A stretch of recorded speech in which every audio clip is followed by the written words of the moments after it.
students. It was Students and Education Managers Day.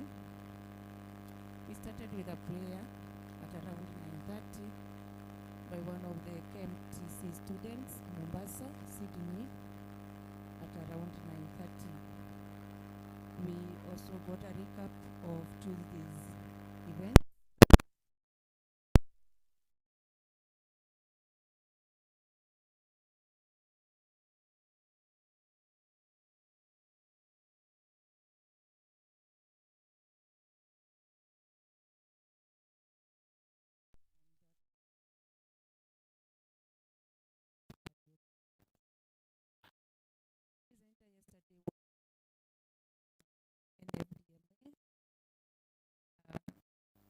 Simon, and he alluded that he wants to connect Mapake with NFDMA, which we accepted with one heart.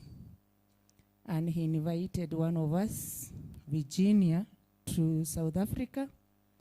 And he promised to cater for all the expenses. Let's grab for Simon. Gift also presented. Gift Mapunyani Gugu. And she was presenting doctors of funeral service under 40.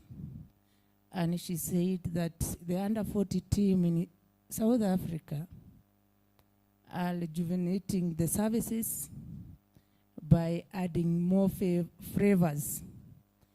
For example, decorating the funeral services and making the planning better.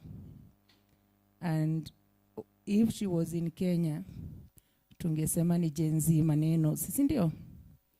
Yes, then she was followed by MJ Mojarifa Fopolo, and he presented on forensic science as a catalyst for modern mortuary operations.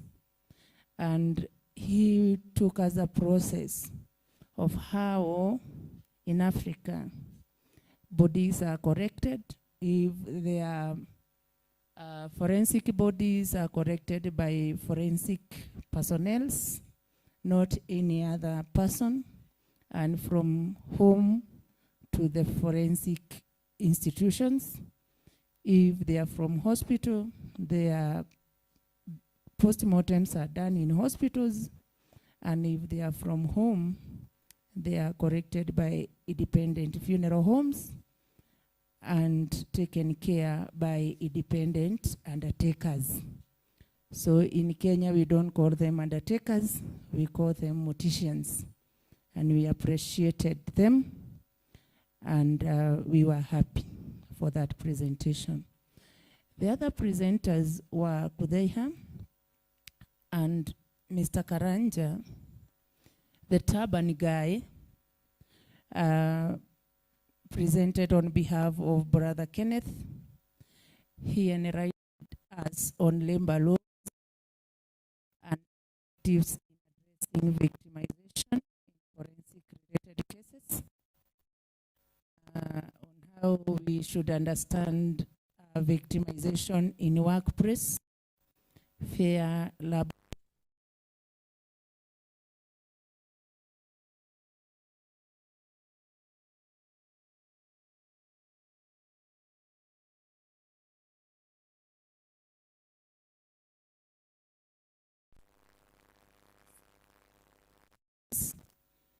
Union, and we were advised we have a right in unions. We are also in the role of trade unions, and we were told that trade unions are responsible for negotiating CBAs, advocating for better working conditions, and he also highlighted the labor laws and work protections in Kenya. And he mentioned the Constitution of 2010, Employment Act of 2007, and Occupation and Safety Health of 2007. After the Kothea presentation, we break for a tea break. The tea prayers were read by Masin Njuguna, a student from MUST. The other presenter yesterday was Salome Muthike, the money ready, and she was from DIMCAS. She told us she's the head of marketing, and truly what she presented was evident that she knows what she was doing in marketing. And she said, or she told us that DIMCAS has received various awards. She also advised us when we are borrowing money, we should get information very clearly. She said they have annual discussion on debt management, that in their circle they have no hidden charges. It's a DT, a deposit taking circle, and they have various loan products like salary advance, overdrafts, and Chamaron. She encouraged us to save with the DIMCAS in order to achieve the association's dream to own a morgue and a running institution. Dr. Kibet Keitani followed, a pathologist from Morgue Teaching and Referral Hospital, a pathologist, and he was talking about the role of mortuary practitioners in ensuring forensic techniques are applied correctly to aid accurate cause of death determination. He taught us on forensic cases versus clinical cases, the process of correcting specimen or correcting bodies from death scenes, and this process was derived from the National Coroner's Act of 2017. Like the procedure, toxicology, and histology, all those procedures were derived from the National Coroner's Act of 2017. While doing this, we have challenges, and the most challenges that were highlighted is access to autopsy services, who performs the autopsies and what equipment are used, sample handling and chain of custody, the environment, hygiene, and what is fit for autopsy procedures, record keeping, and this was based on the Data Protection Act. And he said that we have a critical role as mortuary practitioners in access to justice and achieving closure. And when we are accessing justice and achieving closure, we need to apply integrity, professionalism, because they are very, very crucial. He aided us by telling us that together we can do, together we can achieve more, and together we are stronger. Gifts were presented. We observed a minute of silence in respect to our fallen hero, Peter Wanjohi from Kenyatta National Hospital. And after that, lunch was served. And in appreciation for provision of lunch, Isaac Mwangazo, a student from University of Nairobi, led us in prayers. And that marked the end of our activities yesterday, and all of us were happy. Let us clap for ourselves. Thank you. I'm informed today in the spirit of appreciating our students and delegating roles.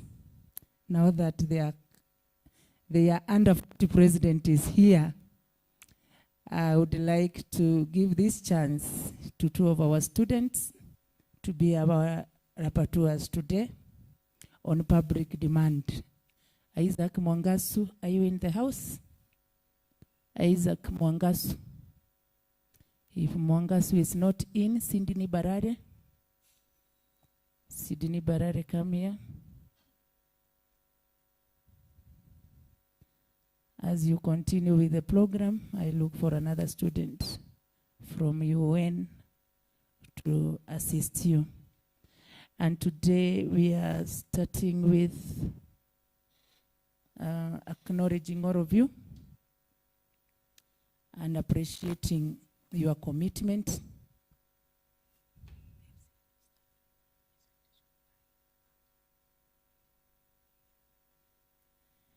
Yes. Sydney, let me talk about Sydney kidogo. Sydney is a young man. This young man is a different Gen Z. A Gen Z with vision, a Gen Z with purpose. And in this field, wherever he goes for his internship, he leaves a mark. I'm not talking about Sydney because I'm his lecturer. I'm talking about Sydney because I've seen his performances. I'm talking about Sydney because he's attached in UN Human Anatomy Department currently, and I can see the dedication this young man has. It's not like every other student in this room is not actively participating in mortuary issues, but this one is a special student. The managers, Kimengicha, you in the house? Ametoka. Pamela Pande, I know he's currently in your facility. Tap this talent. He is the future of mortuary science. Under 40 gift. Gift is gifting. Gift, if gift want to groom anyone, you can tap on Sydney. Sydney, I want to delegate today's work to you. And to start, I want you to call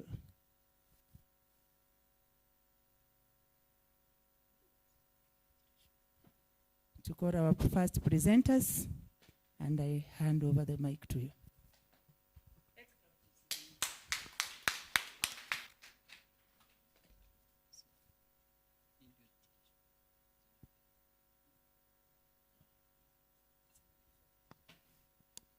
Okay, a very good morning to you all. Habari asubuhi. Umeamka salama? Oh, that's great. So we are going to start our presentation. Now we are going to start with the first presenter from the firm Refrigeration and Electrical System Limited. Welcome.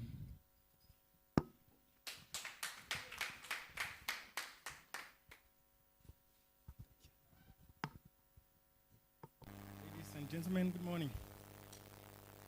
Yes, I'm happy to be before you today for special break and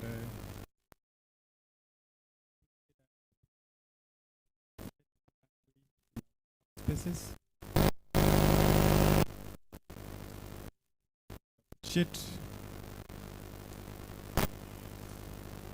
Appreciate the office, the team that has organized this all through.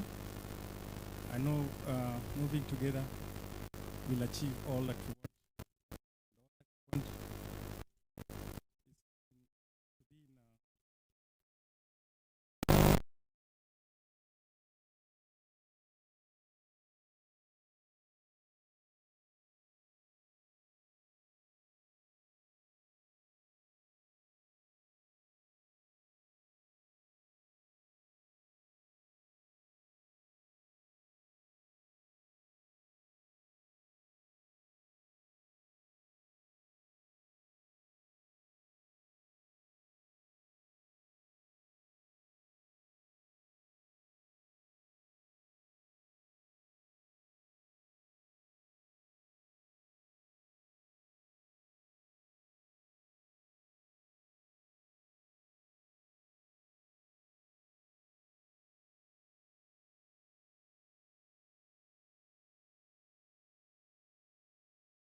Martin Malone from Bank Education. Our panel. This is not the first time we are meeting. We have been part of it for some time. I think the very first one we attended in Chicago. We are excited about the performance every time, even now and then. Every time we have one like this, it's much better than the previous one. I acknowledge also the presence of our students.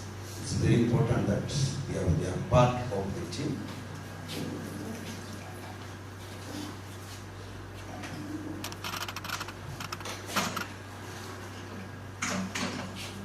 It's important they are part of the team, basically because we nurture them. As the old guys, as we exit the scene, we are comfortable wherever we shall be, that there is sustainability in the future. I appreciate the students. It's the first time I'm attending this with a lot of students around. Now, we are not going to take a lot of your time. We have a presentation, farm refrigeration. Yeah, this.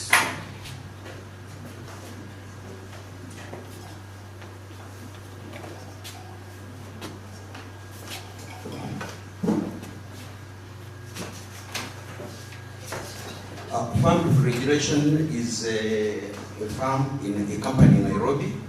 We've been dealing in these cold storage systems for a long time, where part of our activities involves Mapake. The first time we met with Mapake, we also we requested that they start the issue by a corporate partnership so that we can be part of it. And I think so far we have been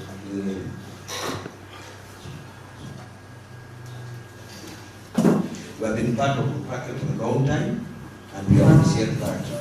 Now, the main reason why we are here for this purpose of the fourth conference is twofold. The first thing is to bring into context the issue of equipment and appliances for the morgue facilities. It is important because in as much as we are doing training, now there is an enhanced training program for morticians. But also we come in, as we don't come in basically for training, we are not trainers, but we are our area of concern and our area of activity is basically equipment and appliances. Now, Mapake has come in as one of our partners. We've dealt before in several areas. We have for some of your members, some of your institutions, we've had the ability to do some work with you. And it's part of that we think we can come together and make the mortuary a better place to work in and to live through, especially with the staff. Now, we are we're in Nairobi. We are on Busia Road. Those who are in Nairobi, if you know Busia Road is on along Enterprise Road, not very far from there. That's where we work. We were incorporated in 2021, 2022, so it's a long time. We've been in the system for quite some time. Basically, our chief area is cold storage, refrigeration, mechanical ventilation, air conditioning, and building management systems. Those are our main areas, and if you can go through them, you'll find that it moves it comes in very well with what conditions do. The appliances they use, the facilities they have. So our coming in is to make sure to enhance safety, better working relationship for morticians. You can imagine the principal aspect of the morticians basically is called storage. Cold storage is a very important thing. So that's why we come in with you people. We have done, our main area is provision of logistics. We provide procurement system, both at what we call consultancy, contracting. We do installations, we do inspections of facilities, we do upgrades, we upgrade systems, and we have some that we have upgraded, I think, from among some of you. We also do the testing and commissioning of and maintenance of equipment. For this purpose, we are looking at the purposes of the mortician and mortician facilities. Of course, we also do other things, but they are not related to this particular. They are not related to this particular activity. Also, we have done some business with some of you people, and particularly with reference to medical and hospital equipment. We have Kenyatta University, where we've done some work with them. Those who are here from Kenyatta University may know the installations we've done there. We have Aga Khan University. We have PCA Kikuyu. We have Homa Bay. Different types of activities can come together, just come together. I'll come up and summarize some of them. We have Migori teaching and referral hospital, then we have AAR. Those are the few medical facilities that we have dealt with. Because we dealt with other places, but we shall get to know, maybe as we converse, we shall come to know more about them. Now, there is a reason why we would like to come in. You join with you people. You realize that over time,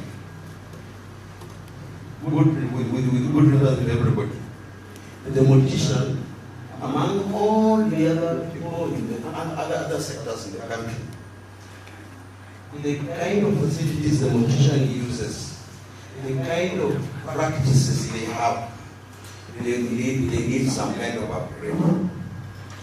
The reason why we come in is because we need investment in the modern morgue equipment. New investment. By new investment, we mean new technologies. We have the technologies, but we've not had requisite intervention in terms of investment, either the facilities and the equipment itself, or funds for investing in the facility. So far, I'm glad also that we have, for the purpose of training, I think you have done very well. You have organized now for more training. We even have courses that are specific for morticians, which is very good. But in as much as the courses are there, we also need to go to the liaison with the equipment. So we also have we have modern equipment. So what we are saying is that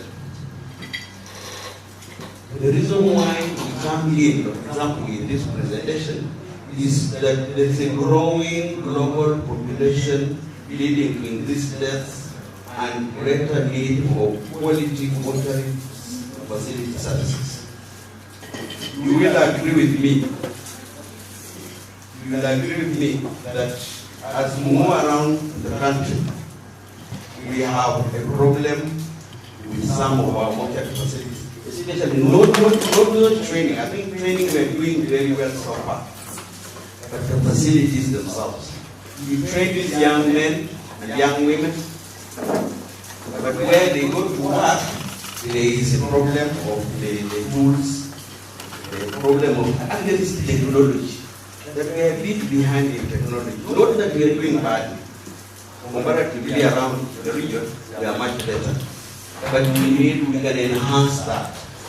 So because our idea, our objective is basically to improve more facilities and appliances, the same way we are improving the facilitation, the training, so that they are at par. We have also talked about, we have also said that one of the reasons why we want to come in, why we want to invest in technology, is to have an advanced modern refrigerator systems and equipment that offer stable temperature control, ensuring proper body storage and preventing deterioration. That is one of the things you know very well, that part of the reasons why we might be doing slightly not as we should is because the facilities we have not had a chance to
is we do what we call refrigeration units. We do refrigeration units. By refrigeration units, we're talking about the Morgue freezers. That's one of our major things. The refrigeration units that we have are modern. As you can see, they come in various sizes for various applications. There are various designs.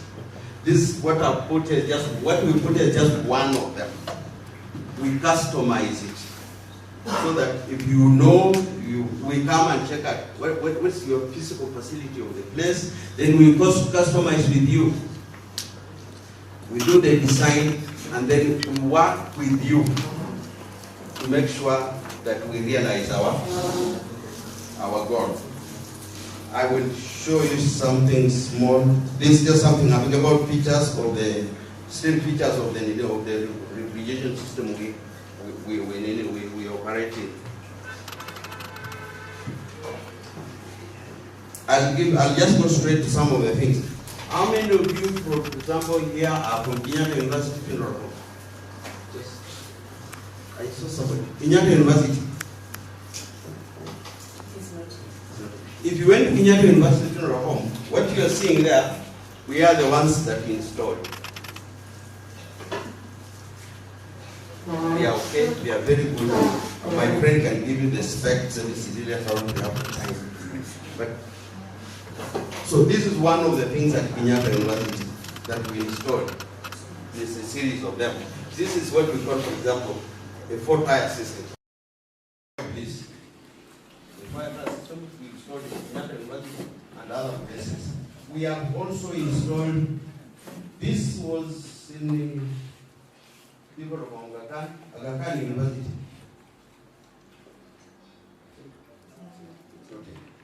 These ones, we installed them in Aga Khan University.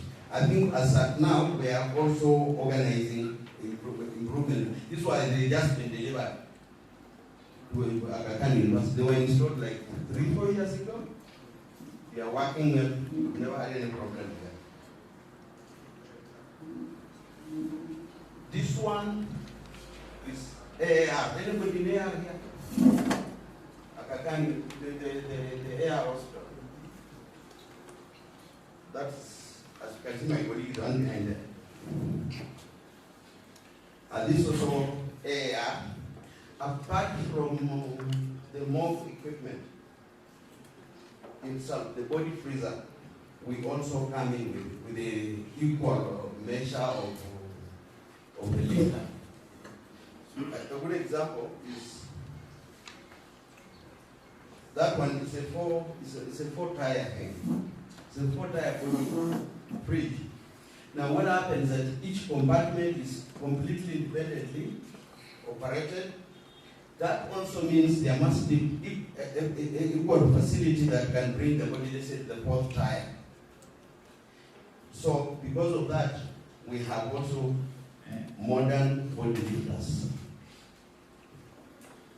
See some around. So we often have body lifters that can give you either they can be electric or manual, depending on how you operate them. The problem with electric is that they have a small issue. It can run off and then it stops working. So you have to run again and bring your biometric to organize it. We have the one that is foot operated. I would prefer that for you from, let's say, from public hospitals, public morgues, or the ones that I use every now and then. We have, our experience is that we would prefer to use the foot operated one because it's easier to manage and we have no problem with that. This one, I think this one is for Aga Khan University. The one that's this one. And as you can see, it's electric. We have also had, I think the one for Aga Khan University. Let my colleague just say so. Okay, as my colleague puts it, electric is as good as it is very efficient, just like the foot operated. But the issue is, because they are not like button installed on it, it's a remote control like the one for the motor vehicles. So at some point, it is in the pocket with your keys, and when you go out, you leave it somewhere, you forget. Your machine is dead. You cannot just buy it and it works. You have to go back to the manufacturer. So it's a bit complicated. The best thing, go for the foot operating, because even that hydraulic box, they are available. So, apart from that, our other equipment is the autopsy table. This, what you're seeing here, is a very modern facility. It has so many other things. I think my colleague will talk about it. This one, I think, was for Aga Khan. I think it was for. Let me just. Okay, we have two types of autopsy table. One is what we call static. Static is like these are the old system we're using, but it's now machine. Like in this case, this one was for the plan.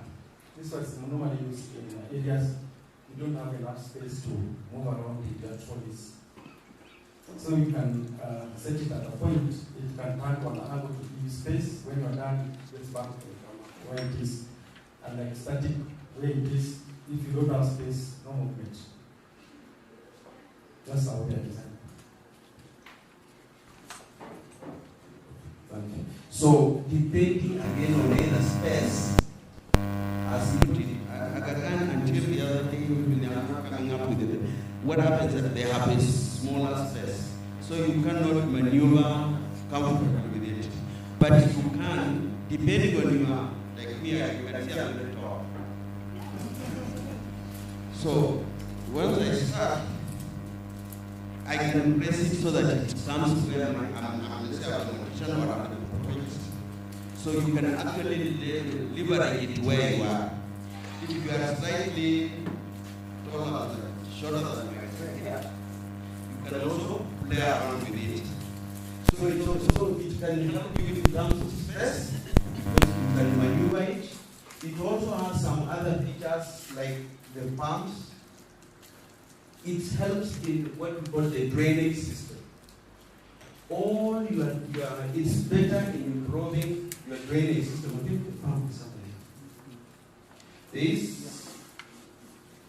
Okay.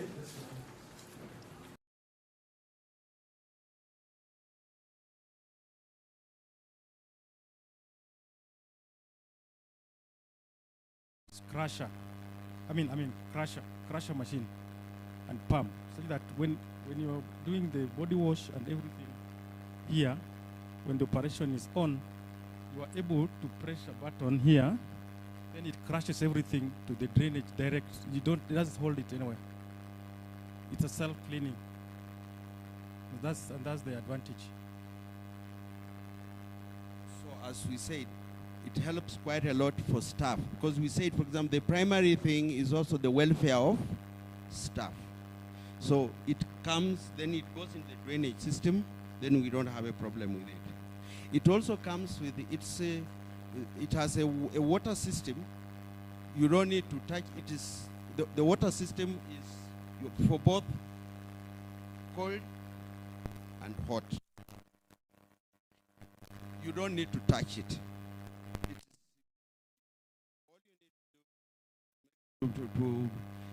It has a sensor.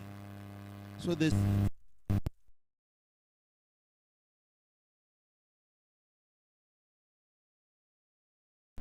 was at Kenyatta. This was at Nini. I think we have gotten one. We have imported one for Migori. It's not Migori. Narok. We are doing a big project in Narok, by the way. We are currently undertaking a project from the word go. The entire building envelope of the morgue is finished. We've done everything. We are trying to do, now we are bringing in the equipment. We've done everything. It's a 60 body morgue. 60 body morgue, and it has a, so this is part of the things we're going to put there in Narok. But more so is the fact that we have 60 bodies. It can take care of.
Employ more so that we do training for them at the same time. And I think we shall liaise with you people.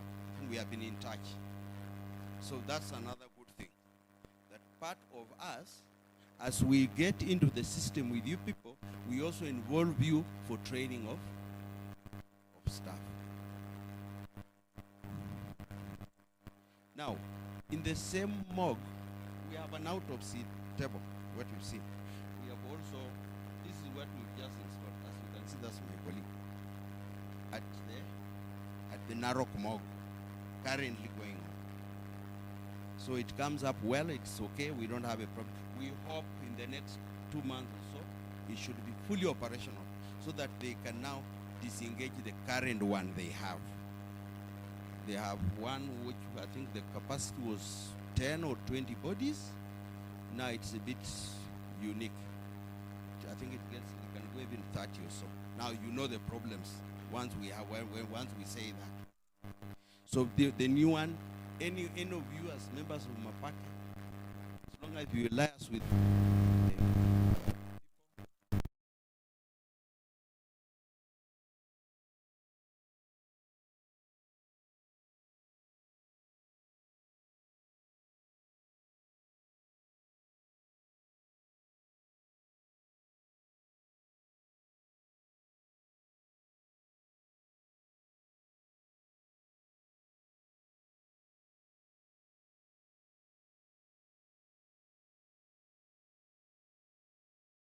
machine.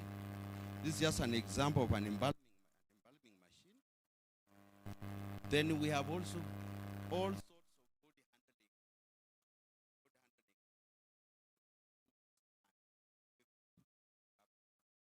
body handling. Trays come in different ways, different sizes. So this is just one of the specifications. And then we have I think we are bringing, there are 4 to our current project in Narok. These ones, you complete, we have these ones, then we have another one, I think. This one, for the sake of the privacy, I think there was something about privacy of the dead. And I think we have also ably discussed, we have said, our motto is, our theme here is highlighting importance of and practical applications of modern morgue equipment for efficient and respectful care of the deceased. And I've seen you have also talked about ethics in advancement of. This is simply taking care of the dead. In as much as they are the dead, they also deserve our respect, which I think you have very ably done. So this is one of the ones we are taking to Narok. In Narok, I will go because we're going to, particularly, I want to move what we are doing. The pictures you're seeing are the current projects we are doing in Narok and several other places.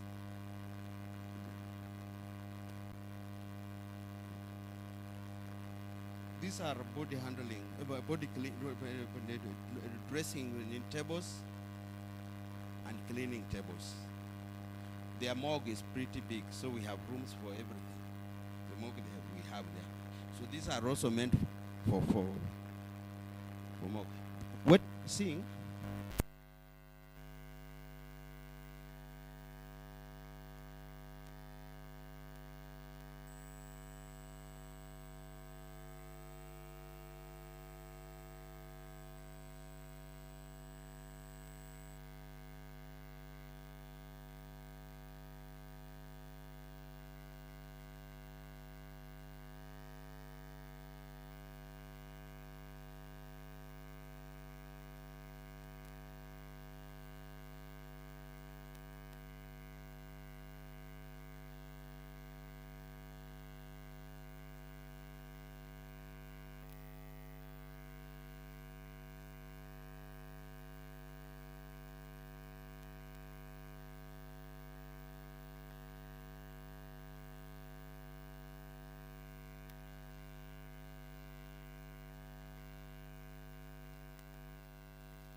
So our major objective number 1 is to make sure we can escalate to better, more modern equipment, because there is no use to have professionals like you now. You are being, every now and then we are being equipped with knowledge, training. Then you are subjected to tools and facilities that are not that are even destructive to you. That's one. Two, to raise the standards for the whole country, for all the counties, for morgue facilities. You are the mouthpiece. Once you have them, it can go through the assembly, it can go through the parliament. We can have some, with you, we can, even us, we can come together and provide a better platform for the entire morgue industry. I think that is all.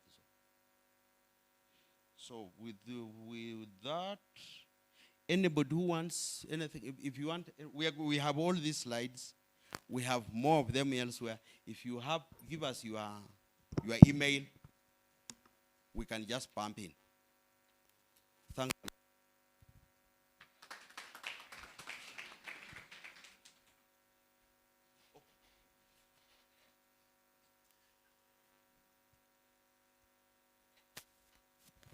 Wow, thank you very much for that wonderful presentation. And we believe with all these equipments that we are to have, the dignity and respect for the deceased is guaranteed. So in the next 1 minute, I'll invite questions, please. If you have any question to ask our brother here, feel most welcomed. Please measure by hand. Yes, technical team, please. Mic to Madam Pamela.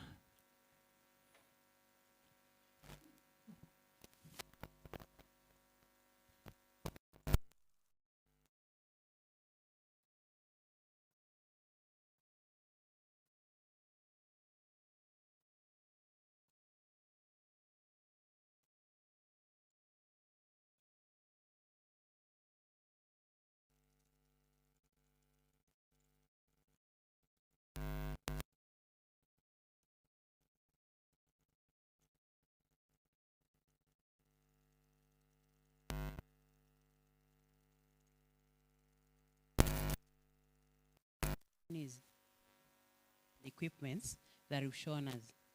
Do you import them or do you fabricate them locally? Okay, for your question, the best quality standards equipment, we don't have proper tools locally to do. So we design for the manufacturer to do it as, meaning we customize it as per the facility you have or you're running. Then we give them all the parameters required. So we import. Okay. The second question after site, maybe to take care of those aspects now, like the after sale. Okay, our after sale services, like after logistics, supply, installation, and commissioning, we give you a 2-year warranty. And call out within certain hours depending on the area of your facility or services. So there is a technical follow-up we do. Thank you so much. I think for more, we can engage more later. Thanks. Thank you. Wow, thank you for that. Any other question? Yes. Good morning. Mine is just a request and a comment. Most of mortuaries are being constructed without informing people who make suppliers of equipment. So I argue, when mortuaries being constructed somewhere, involve suppliers, equipment suppliers. Number two, most of your equipments are too noisy, especially when you are going to collect a body from the ward. What ways can you do to, for your stretchers or trolleys to avoid being noisy. Because the moment you take the trolley to the ward, patients are scared. They just hear that voice from very far. What can you do to avoid noisy stretchers? Trolleys.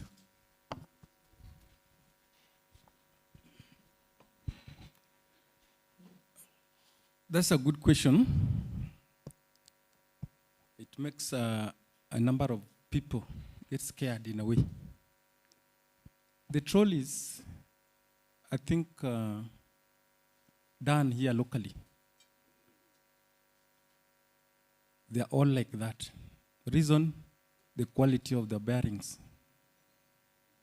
The caster wheel that comes with the imported trolleys doesn't have the sound because of the quality of the bearings they use.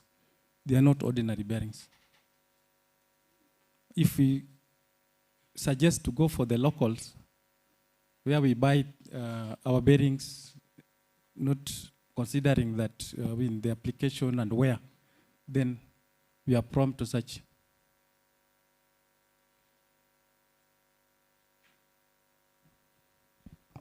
Wow, thank you for that. Yeah, we have another one here. Good morning. I'll ask you a question regarding I've seen your presentation on Morgue equipment and appliances, and you have mentioned that you have other products. I'm not a mortician, I'm a funeral director.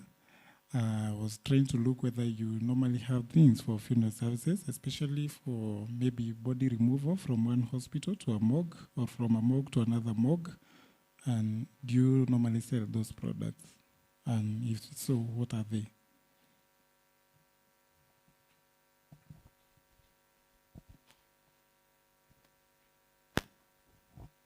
Thank you. The question you've asked, I think, is outside our mandate's reasons. There are companies that are fully registered for transfers. And if so, they must have like ambulances. You cannot just use it with the ordinary car. And for that matter, I think that is outside our operations. Thank you. Kindly, for the essence of time, let's end our questions here. These guys are still around. If you have a question, you can visit their desk. Let's clap for these people. Thank you so much. Any other question, please? Because of time, DG is coming to close the meeting by 12. If we are not careful, tutabaki kama hatujamaliza mambo yetu leo. Kindly bear with us. Now next, our rapporteur.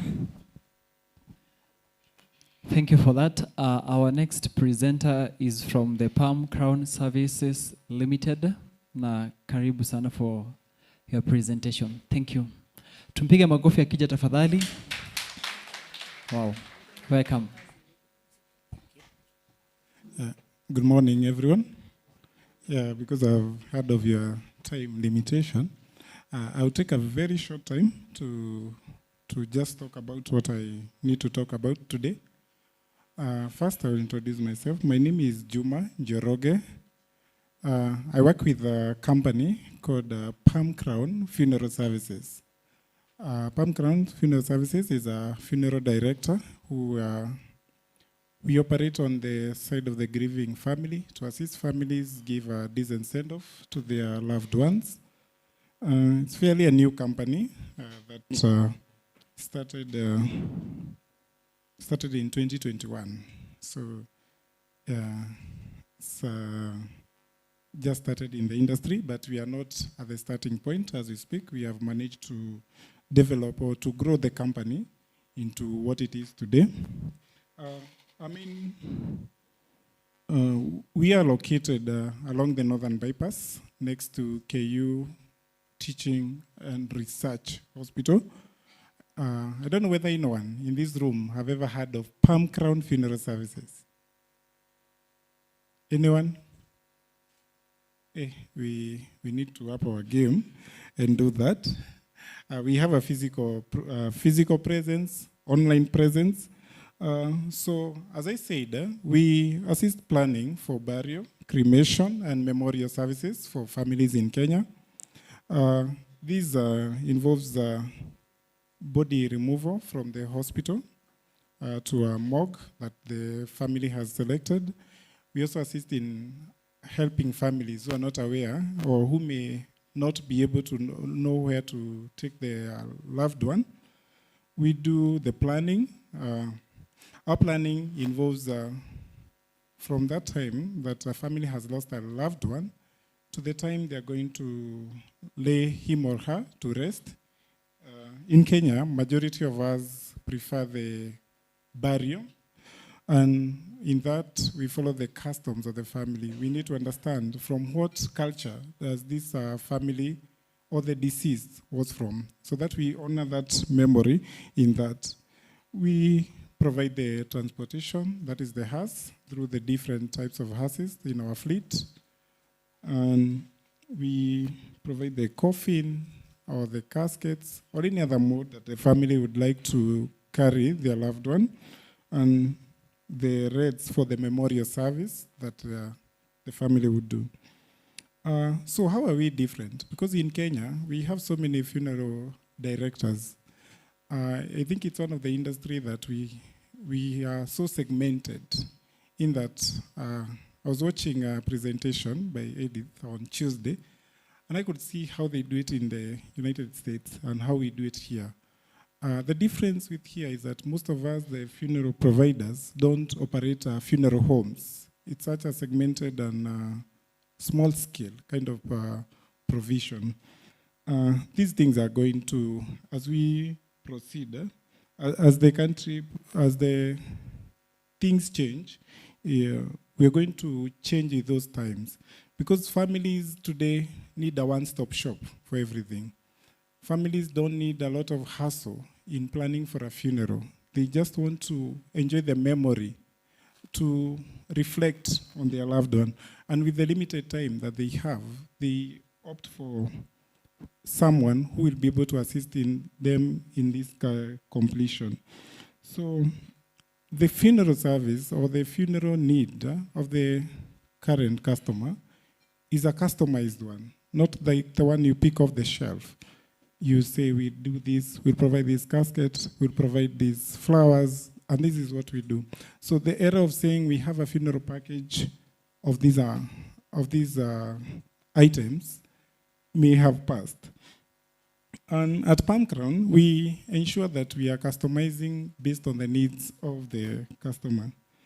However, we have seen a lot of changes in the industry that has come on, and whereby technology has come in to change how family do things. We have seen that people want to understand how do you transport? Not just any transport, not just any van. You pick any van and we call it a hearse. Do you provide a specified a need, maybe to reflect on the customer and the needs? The technology, how do you present your coffins? How do you make them? Are they just, the customers even want to know the material that you have used to make the coffin? And for us, we provided that ability to explain to customers that we have different coffins, they are made of different materials.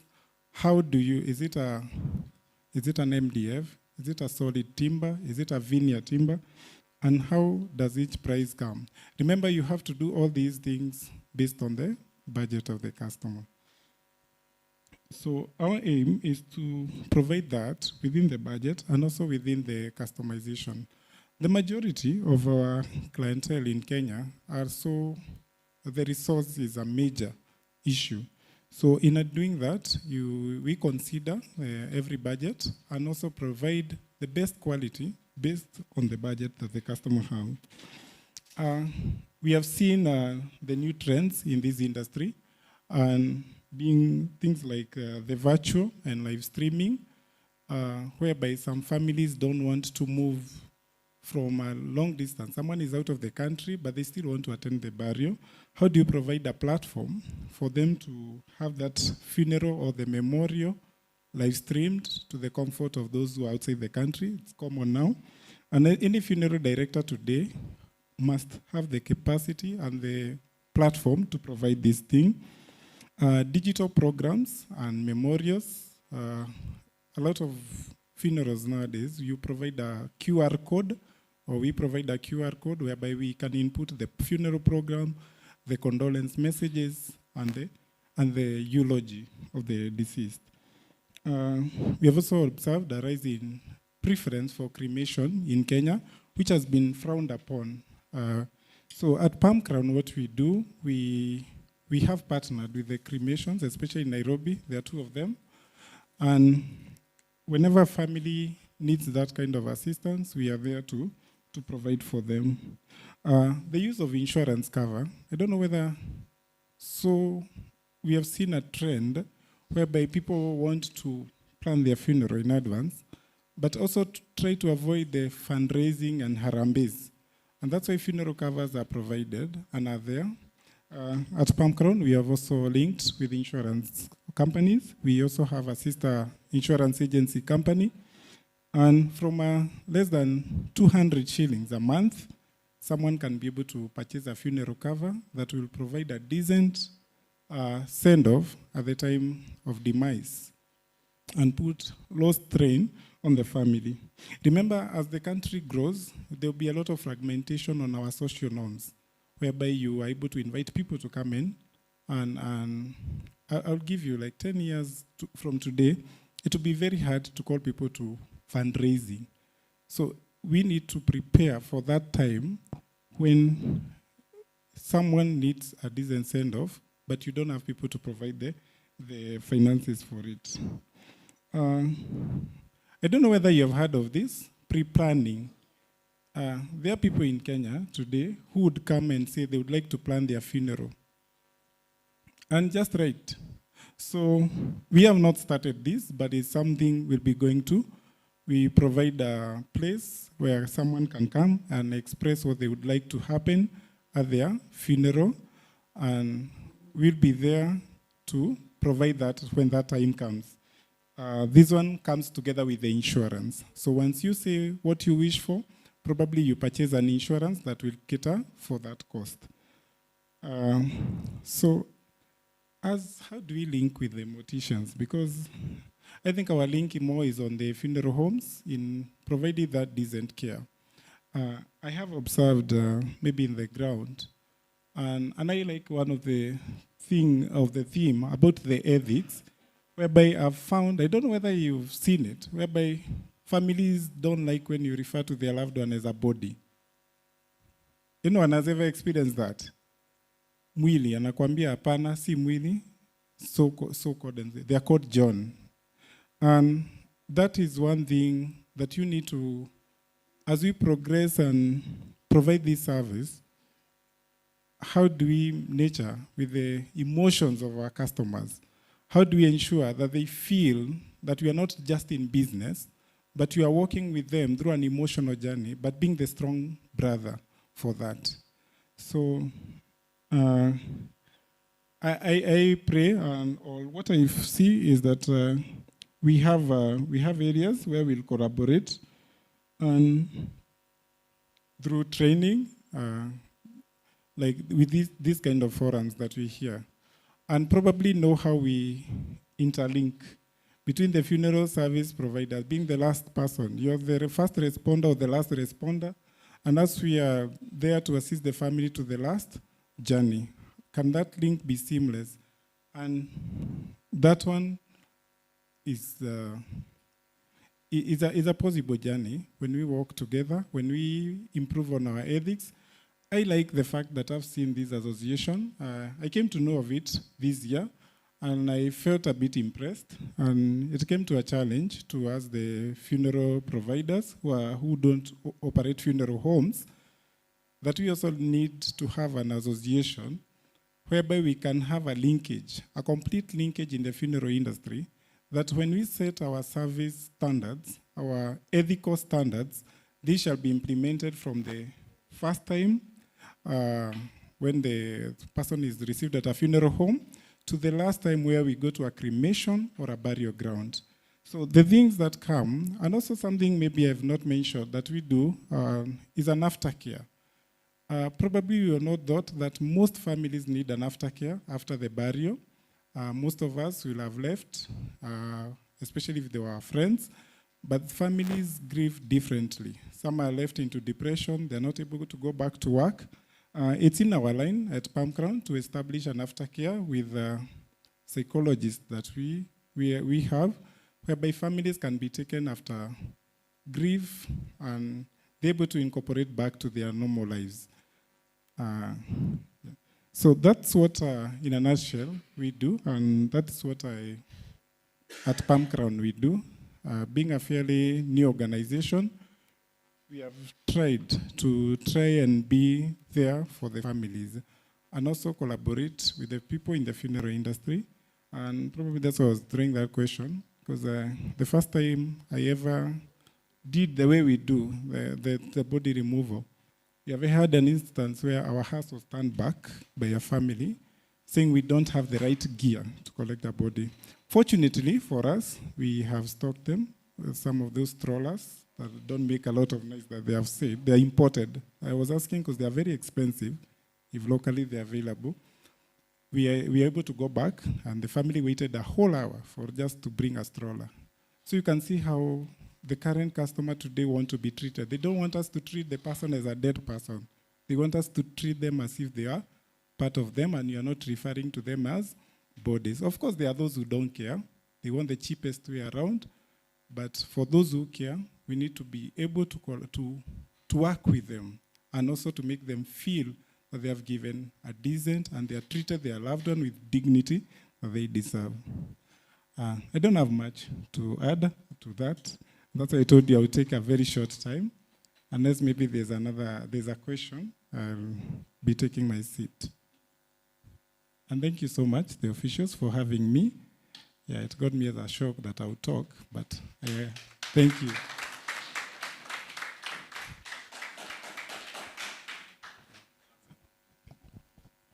So is there anyone who has a question to ask? Kuna mtu akona swali? Aya, kama kuna lahasha tuendelee. Poleni nimechelewa. Mimi ndio Isaac Mwangasu aliyekuwa anatafutwa. Kwa sahi tunaendelea. Tutakuwa na short presentations from our friend Robert. Where is Robert? Let's give him a hand of applause as he comes forward.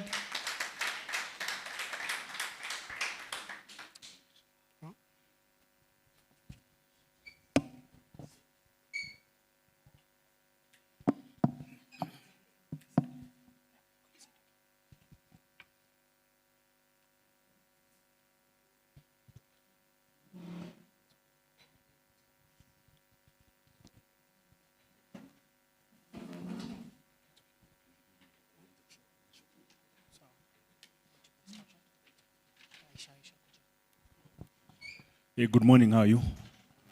My name is Robert Nguyo. As I said yesterday, my career background is in pathology scientist, and I've practiced for 10 years in the Nairobi hospital. Then around 2015, I jumped ship and decided now to start my own company, Colubus East Africa Limited, where we deal with pathology and mortuary science. I don't know whether we can refer to mortuary science as pathology or part of pathology. It is mortuary science. Okay. But I think they are brothers and sisters. Cousins. It's okay. So, like our brothers here, I'm the young brother. So we deal with our domestic and industrial air conditioning. If I stand to be corrected, Mwalim, do we need to have windows in mortuaries? Should they be opened or should we have some closed system? According to the standards of the mortuary. Because I remember when I was working in the lab, you should not have any outlet of the air inside. Remember, we may have some diseases or pathogens that may go outside and may have issues with the general public. So I think as you're going forward, we'll see how an ideal mortuary should be done. So for the environmental safety, so I think not very many windows that should be opened to control the smell, and also maybe to control the airborne diseases or pathogens that may be going outside. So that's how we come in with dealing with the air conditioning, where like these things that have been done, and also the air conditioning systems which are up. We do the mechanical ventilation. Again, as I was trying to say, we need also to take care of the smell and the formalin. Most of our mortuaries will use formalin, and as you all know, a long exposure of formalin will have a lot of effects on your health. So mechanical ventilation is putting on systems where we can be able to take that bad smell outside the mortuary using the systems, and also we can also bring in fresh air. We also do the refrigeration equipments. We've done for Muranga County several hospitals, sub-county, and also the level 4 and level 3. We also done the mission hospitals for Catholic. We also install. As our brothers here, we can fabricate for you the cold rooms, or we can also import for you ready cold rooms. This will depend with the space you have, the bodies you want, and again, the budget that you have. These are part of the things that we do. We also mostly in the mortuary disposables and reusables. There are people who prefer to use the nylon sutures for taking care of the body. Others prefer to use the thick cotton one, which we also have in stock. This one, I think I've supplied to most of you here who are here. I think these are most the recommended needles for the postmortem, because it is a bit safe. Once you, it has a grip here. Once you touch it here, then it is very hard for you to prick yourself because of that shape it has. It's called the S shape. You can also prefer the L shape for those people who have them. I think these ones you have also supplied them to the referral hospital we have here in Eldoret.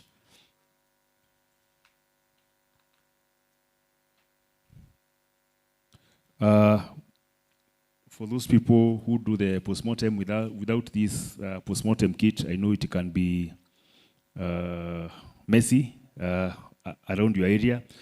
As the pathologist who was here yesterday was saying, once you start doing your work in a clean environment, you are already 50% above. So these are some of the things that you can use for the postmortem. This one is locally made here with few equipments. You can see there are not that many, but at least they'll help whether you are trying to go to the bowel, is there any intestines. They have scissors that can do that. Whether you are trying to cut the head, it is a bit manual, but you can still use a saw, and also the mallet and other areas. But maybe these are low budget postmortem kit. If you need to have maybe an advanced one, we import this one from Germany. As you can see, even the metal case and the equipment here are a bit many, and they'll be easier for you to do the postmortem well for the doctors and also for the mortuary technicians. So those are the things that you find in the important postmortem instrument kit. You can have you can either do an wooden handle knife or also a metal one. It depends with what you want. For the majority of you, you know how to use these things. The boil scissors, they come when there are many, depending also with different sizes.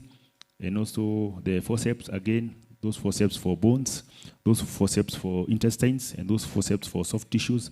They also come when there are a little bit many, and the list will go on. We'll take care of the tape measure, the bow, the shears also for the bones, the chisel, and also the skull breaker. I know most people who you already know the processes of postmortem.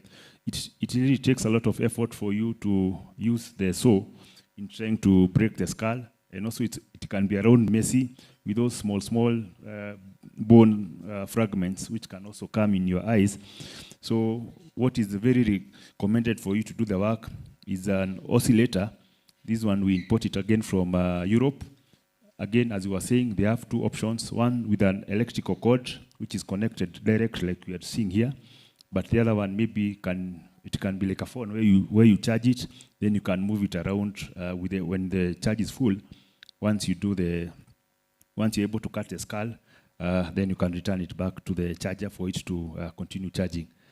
I believe for our government institutions, the one with a code can be a little bit better and can serve you more.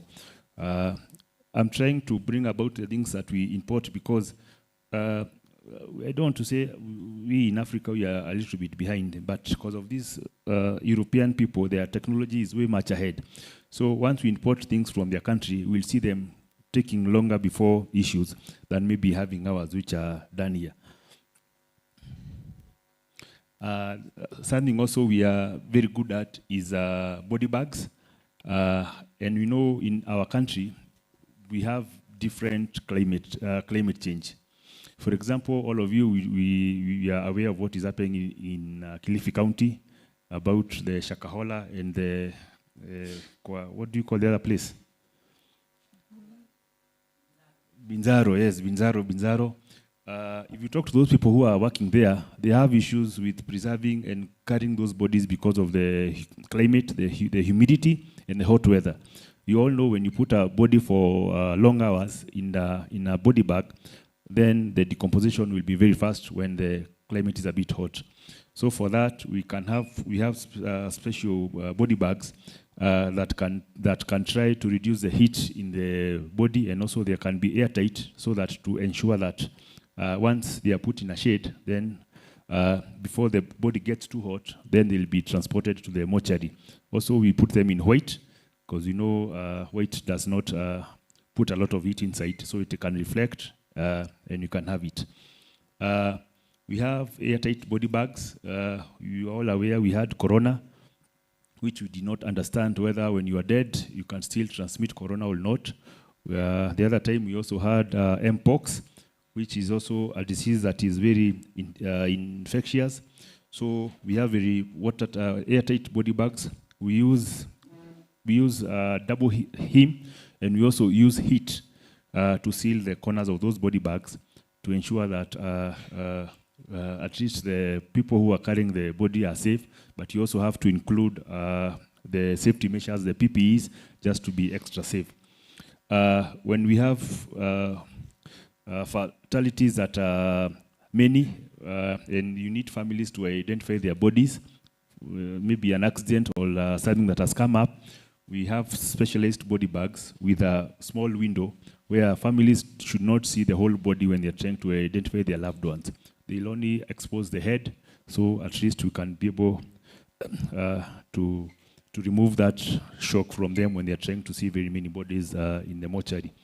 And the last one, we Africans are a bit bigger in size and in weight, so we also have very heavy duty body bags that can carry up to maybe 200 kgs for anyone who can be past that weight. So these are the examples of the body bags. They come in different colors, different shapes, also different handling, depending with what the customers want. Ours, we prefer using these very strong ropes for carrying, but if you need us to reinforce because of the heavy duty, we can always reinforce it.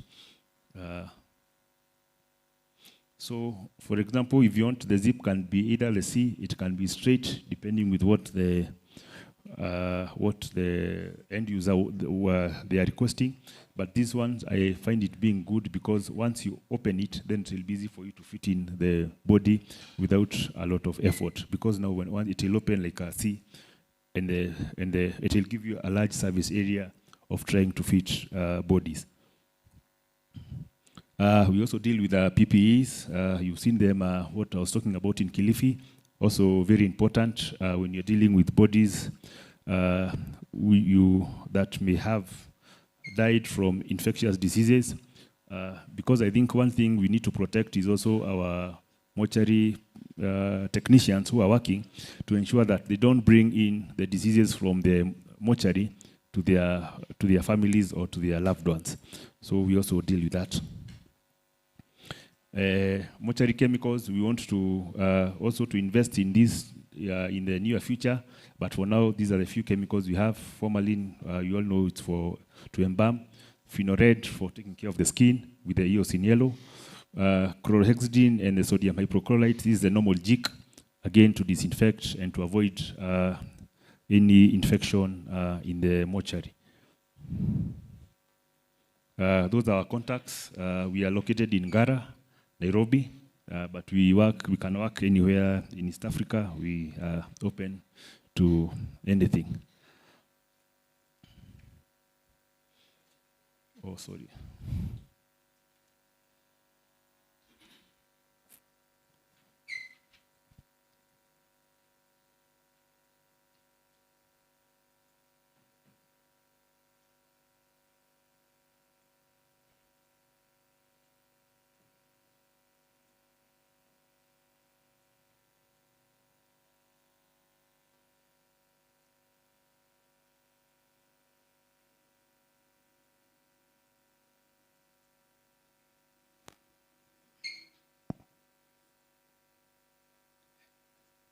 So finally, this is a colobus monkey, where we got our name from.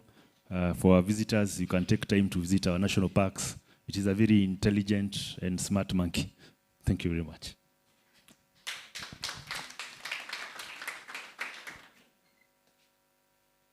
Okay, thank you very much for your nice presentation.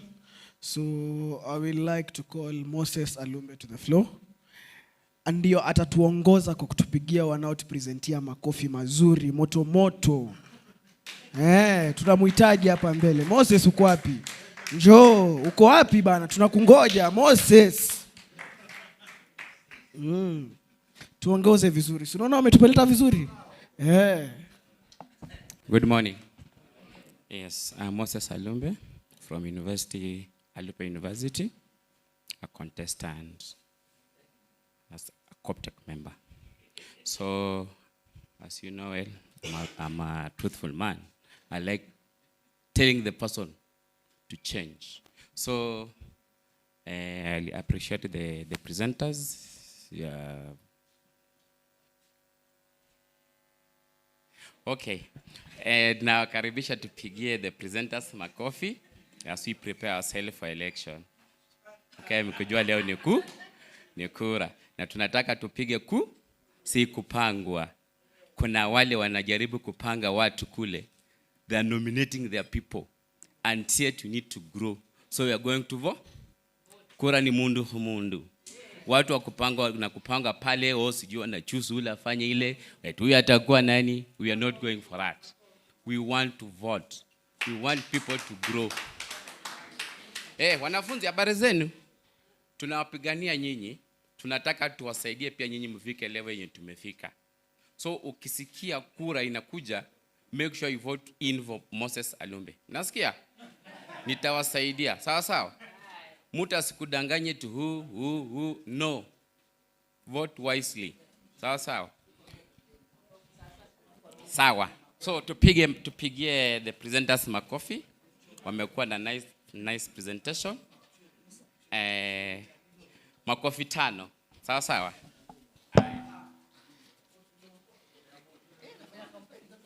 Moja. Mbili. Alumbe. Apewe. Kura kwa nani?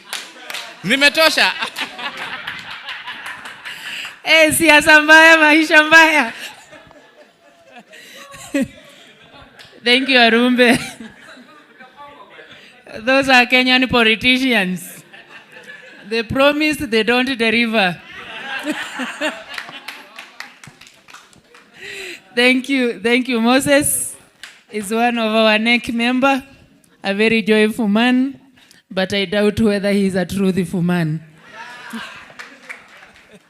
Thank you. And now I understand it's time for tea. I call upon Anne. Watu wa Must, niliambiwa ndio wale waluya wa chai. Watu wa Must. Anne from Must, you come lead us in prayers as we break for tea. We're going for a very short tea break because we need to listen to our morticians. Our morticians who have gone ahead and done research on some of the issues that are ailing the field. They'll be presenting the abstract. They are around 6.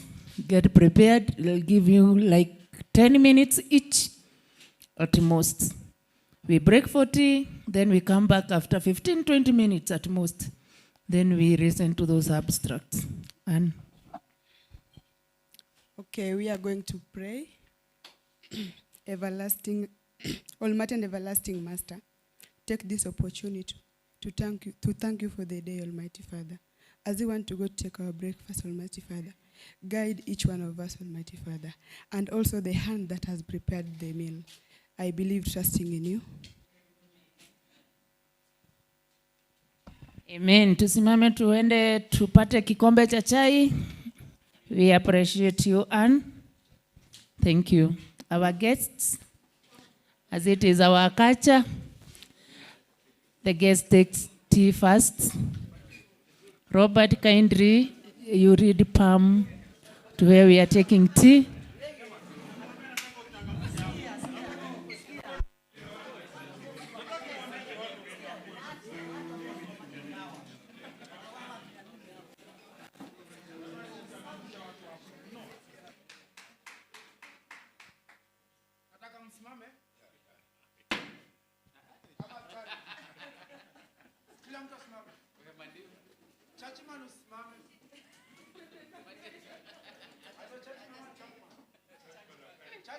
Sit down. Your mother, sit down. Just observe. How to deal with these people? I don't need my microphone. Mimi niko pale commander. Sauti inaenda mbali.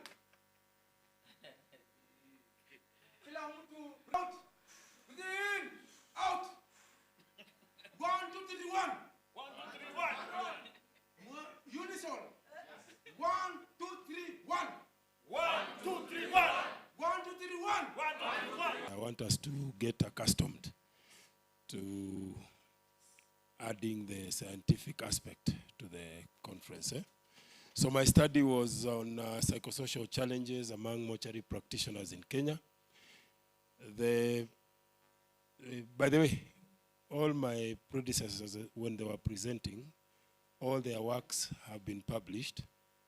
And so they also need to share with you their publication details so that you can be able to go through the presentations. It's a long one. If I decide to go through it all, we will spend the whole day, but I've simplified it. But I will share with you the whole document because it's a study that took about 6 months. The participants in the study were about 220. I was doing the study in 10 counties.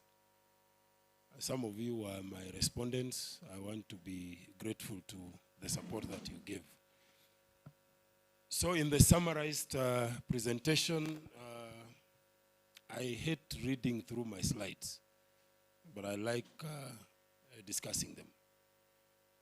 The aim and the background of the study, as you can see, I was looking at the practitioners, what they go through, some of the challenges that lead to their psychosocial challenges, and most of them were basically, as we go through the study, you'll see some were stigma, some were administrative, and others were challenges that were posed by lack of facilities that were to support their activities. Just move through. The general objective of the study was to determine the psychosocial challenges among mortuary practitioners in Kenya, with my specific objectives being 3: to identify the social demographic characters, to assess the effectiveness of the training in mortuary science. Remember, we didn't have a training that was recognized in Kenya, that we have this training for mortuary practitioners. So when the diploma course came, I also wanted to see what was the effectiveness of that training towards the service delivery vis-a-vis the challenges that the practitioners were going through, and how much the training impacted into them being able to address those psychosocial challenges. And the last one was to also examine what type of support systems were there at the workplaces, from the administration, and even from the community, in terms of assisting the practitioners be able to address the psychosocial challenges. The methodology was both mixed, which is both qualitative and quantitative. Quantitative means I had to look at the numbers. Qualitative were the issues that were there in being able to bring out the challenges that these people are going through. It was also cross-sectional and longitudinal design. As I've indicated, the study was carried out through the counties that were listed there. My participants were 222. Most of them, actually almost all of them, were mortuary practitioners. When I say mortuary practitioners, I don't limit myself to only mortuary technicians and mortuary technologists, and to an extent, mortuary attendants. It also involved police officers who are also practitioners in the space of the mortuary. I also involved pathologists who we also work closely. I also involved lab technicians and technologists where we take our samples for histology sampling. So the practitioners were wide range. The key findings in the study, as we can see, was the high prevalence of mental health challenges. We don't want to accept, but it is there. The other one was emotional drain, which was about 30% of the respondents indicated they were emotional drain, 20% had anxiety issues, and 10%, and which is very worrying, had developed into depression. And this is a bit of a concern, because the moment you start moving into depression, it means it is a medical condition. Stigma. Yesterday, was it yesterday or the day before yesterday, when the psychologist was talking to us, we also stigmatize ourselves. And you can see 50% of the respondents mentioned the issue of stigma. And this stigma was in two phases. One, personal stigma, and two, stigma from the outside. From the outside was both from colleagues, family, relatives, and the general community. Self was worrying, because as I was asking when we were having the studies and discussions, one of the respondents was not even comfortable revealing to their family what they do. I don't know whether all of us in this room are comfortable telling people what we do. Like today, we are on YouTube. Eh? Everybody is seeing. Are you comfortable when you are seen in a conference of morticians? It's a challenge that we need to speak to ourselves. But it came out during the study that even the morticians themselves were not comfortable telling people, I am a mortician. Some would say, I work in the lab. Others would say, I work in the hospital. Others would say, I just, because for standalone now, you can't say it's a hospital. So I just work in Gong Road. See, most of you know what is in Gong Road. So I just work in Gong Road. So it was a challenge. And then the other challenge was work-life balance. Work-life balance means, you know, we have morticians who don't take leave. Others don't even go on off duty. Some have their houses located at their workplace. So 24/7 wako kazi. So everybody that is admitted, they have to know. Everybody that is being discharged, they have to know. Sitaki kusema sana, lakini mnajua what it means. Mnajua? So that was also a challenge in how to control this. There's something else that has been cut off. So during the discussions, I categorized the respondents in different characters. The first one was age.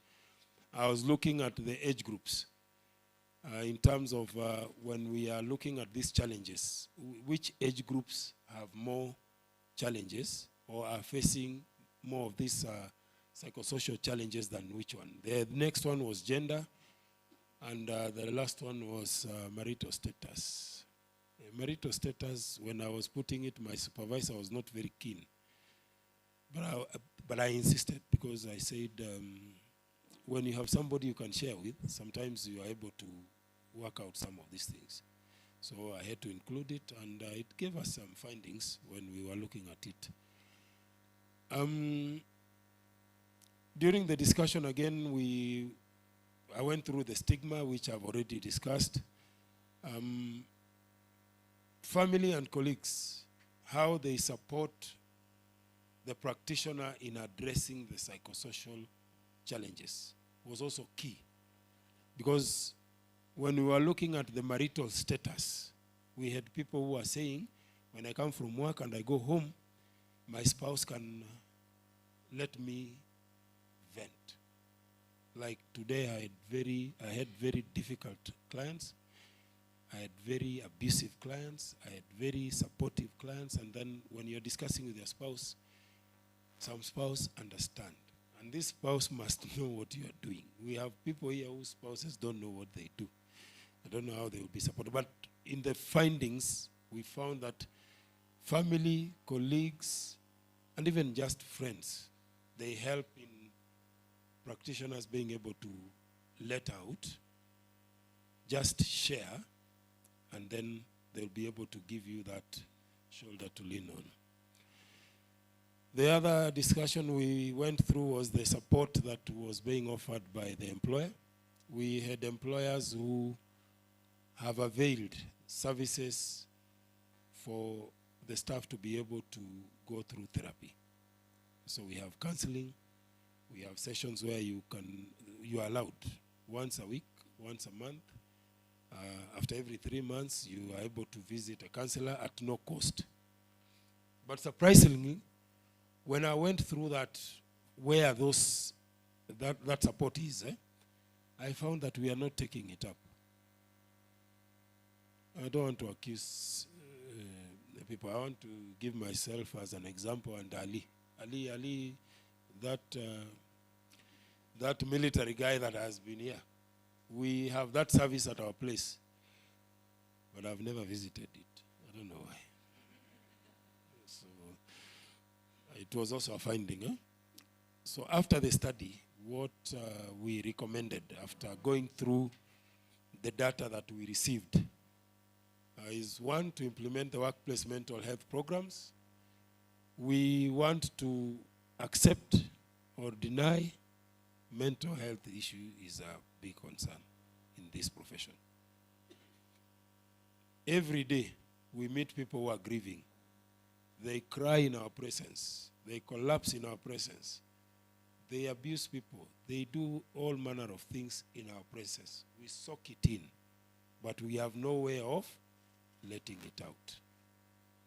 What the study showed is we need a mechanism where we can be able to let out what we have been soaking in. We also, and that also talks about the provision of the accessible counseling services. I encourage peer support within the profession. And with peer support, we are saying, me and Ali, at times we need to have just our chit-chat, whether it is over a drink or just talking, relate to what we've gone through and let it out as peers, because we understand each other. Or I can just call Matano and tell Matano, niko na Waswahili hapa wananiangaisha, how do you deal with them? He will share with me. They are very funny.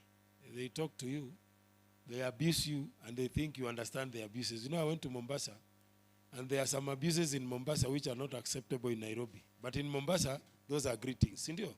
So unless you understand it that way, you utabaki in a stress na huyu Mswahili amemalizana na wewe na ameenda. Tomorrow he comes again to see his person, anakuambia mkubwa namna gani, and you wonder this person abused me yesterday and today is greeting me. So that is what we mean with the peer support, where as peers, I need to tell you, lawyers behave like this. So when you see them coming, this understand them. And the last one, the next one is provision of policies to reduce stigma and promote well-being. That one is beyond us because as practitioners, we don't develop policy. But this goes to our employers, funeral home owners, so that when you are engaging these people, put these structures in place for them to be able to understand them. Now, in conclusion, the whole study realized that mortuary practitioners face significant psychological challenges. This one was evident. Even as I studied the study, it was evident. But now, after carrying out the study, it came out very clearly that this is a challenge that needs to be acknowledged and addressed. Mental health support is limited in most facilities, apart from a few which had counseling services. And those counseling services are not tailor-made to our practice. A psychologist who counsels the general psychology, general ailments of mental health, does not understand what we go through in our space as mortuary practitioners. I am proud to say that in the course that was developed at the diploma stage, we have grief counseling, which is tailor-made to a mortuary practitioner. So I found some solace there. But is it working in our space? It is still lacking. And so we need to also push for it to be incorporated so that when a mortuary practitioner is engaged, the employer needs to know that some of the needs and wants that they will require, this is part of them. Then stronger policies and employer commitment in ensuring that peer support networking are there. The employer needs to understand that this, in our profession, we are unique. We are not like nurses or doctors. They are trained to help people recover. We are trained to make sure the body goes away in a good way. Do they take cognizance of the fact that as we are preparing this body, there are relatives, there are friends, there are people that are impacted by what we do to that body? I don't think anybody takes cognizance of that, so it needs to be captured in that manner. And then supporting practitioners to improve both their well-being in their service delivery. We need support. If you look at our facilities, most of them are behind the establishment. Have you ever found a mortuary that is in front of the hospital? They're always behind. And that is how even the planning and budgeting for mortuary services is also handled.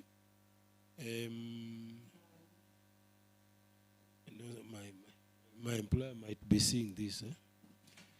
My costs and income are categorized as miscellaneous.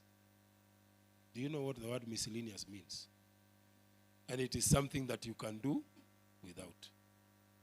It's high time that we also bring our voices up to make sure that when budgeting is done, mortuary is an item that is also budgeted and planned for.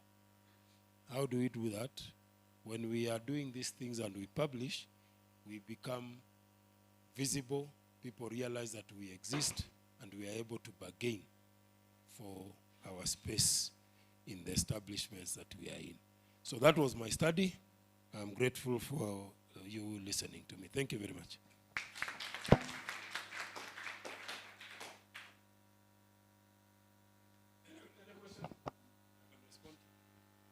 Any question? concern addition?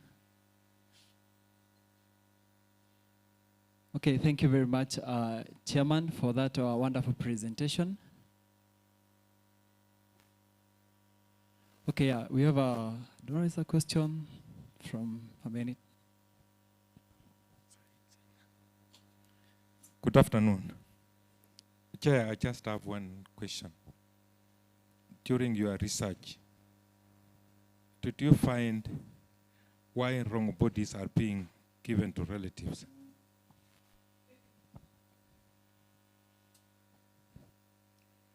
Why wrong bodies are given to relatives?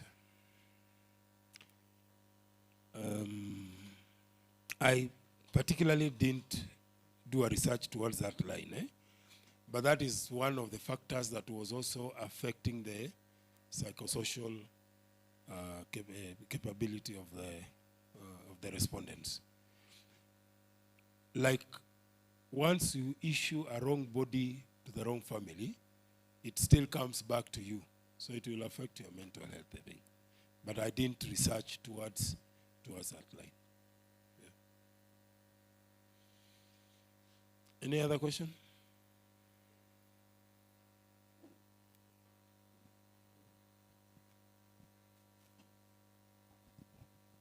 I think this one is for Miles.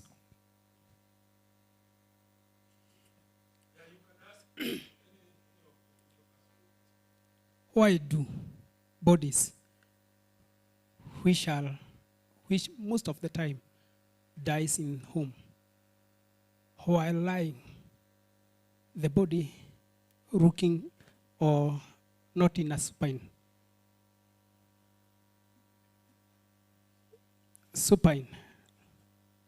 spine, why do they decompose, Pastor? Thank you so much. Actually, I think I can stand.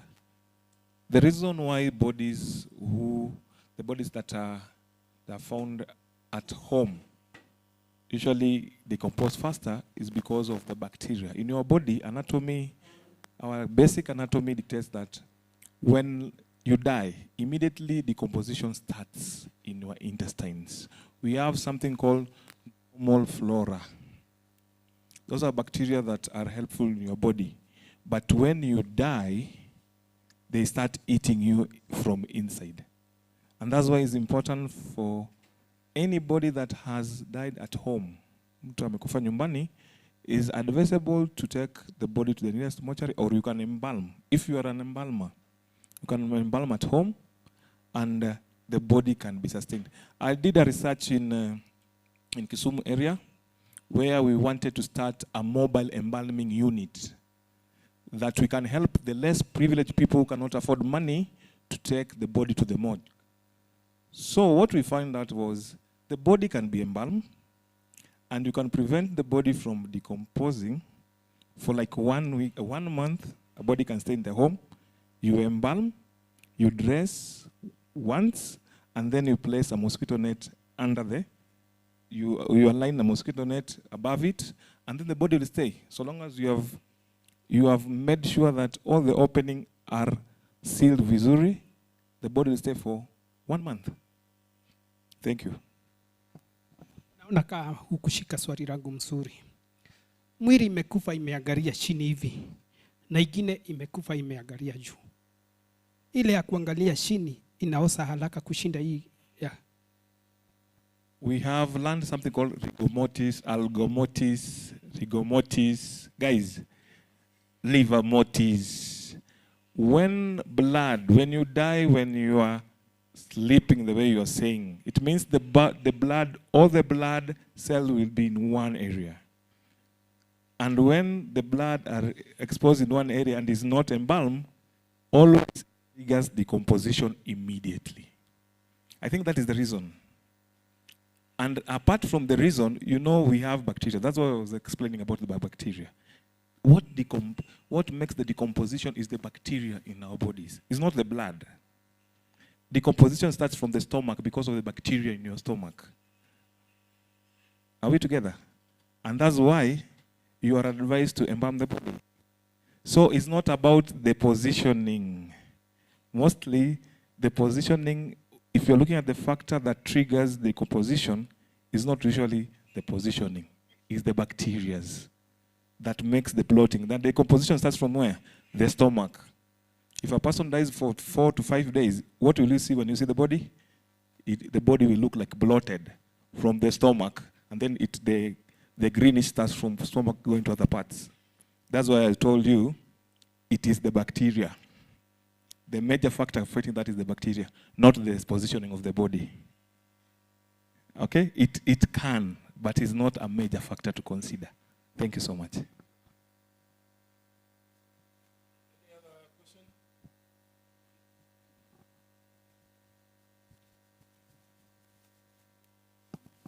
Thank you so much. Thank you so much, sir. My question goes, you say that you can embalm the body, but now my bigger question is, what if that body is a forensic case? Will you continue to embalm the body?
Nitatumia Kiswahili. Vile mwalimu wangu Miles amesema ya kwamba unaweza embalm mwili kwa kijiji. Saa hii nakuambia ni ngumu. Because of COVID-19, area administration like sub-chief, Ikuru na wengine wanasema tu ukitoa mwili mochari uende uzike. Sasa hiyo saa hii wamestick tu ya kwamba the moment you remove the body from the mortuary, immediately the following day you have to bury. So hiyo haitawezekana saa hii. Thank you so much. I respect your opinion. We have something called traditions. We have traditions, like where I come from, if you are an old man with 5 wives or 4 wives, you cannot be buried within 2 days. We have the Luo culture, that when an old man who has kids that have already married, he'll take to 3 to 4 days every the body of the husband will be taken to all the homestead of the wives. If you married 5 wives, it means every day the body will be moved from one homestead to another. Those are religious, traditional, that we as a mortuary practitioners, we need to know. So that somebody will tell you, according to our religion, as Muslims, you don't embalm our body. You don't do post-mortem on our body. A pathologist, when he comes to that area, knowing that there's a religion cultural of these people, he will not cut the body. That's what happens. And that's what we are saying.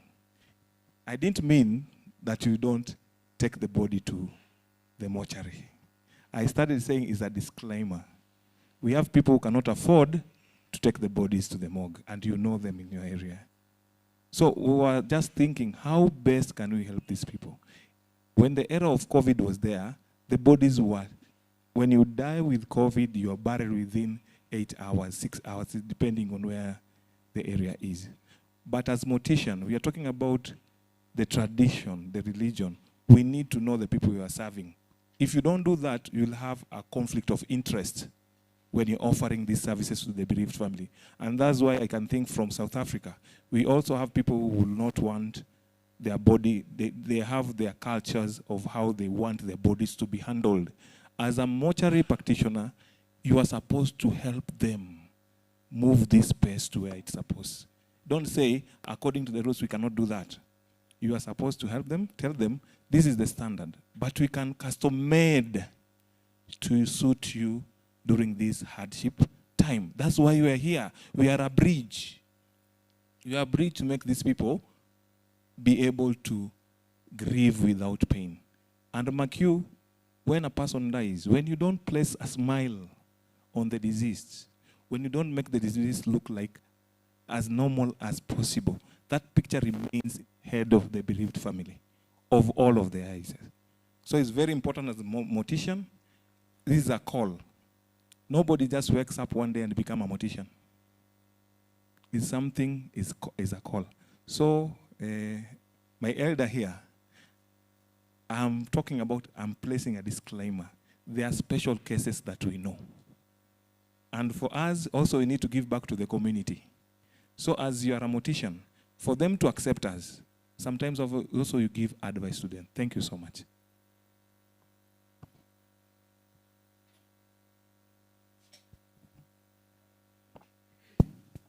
One final one, then we close the session. Give to Jacinta. Okay, I just want to respond to what Kamadhi, the guy from Outspanning Nyeri, had asked. I just want to point out that there are so many factors that determines the rate of decomposition. For example, temperature, moisture, and all the others. I tend to think when somebody dies facing downward and oozes some fluids, and you're still lying on that place, the moisture generated can enhance decomposition faster than somebody lying upward. But there is no evidence on that. It depends on so many other factors. Like decomposition depends on so many factors. We can't rule out that the position, there's no evidence that the position a person dies in can facilitate or enhance or accelerate decomposition. Thank you. Malimu, you should have even posted the challenge. In next year's conference, Matthew, go do your research and come and present. Sindio? Thank you. Meshach. Thank you. Mine is a question. That is, there is a case I came across, and you are asking, I'm asking that there is an old woman, she said, I will not be taken to the morgue. And it was already in my facility. So what I did is I obeyed what they said, and I embalmed the body, and they took the body to home, and I was going every day to observe how it is going, and finally it stayed for 2 weeks. I went to dress, and they buried the following day. So what about that? According to Makinya, I don't know, because what Kasiti, what about the chief?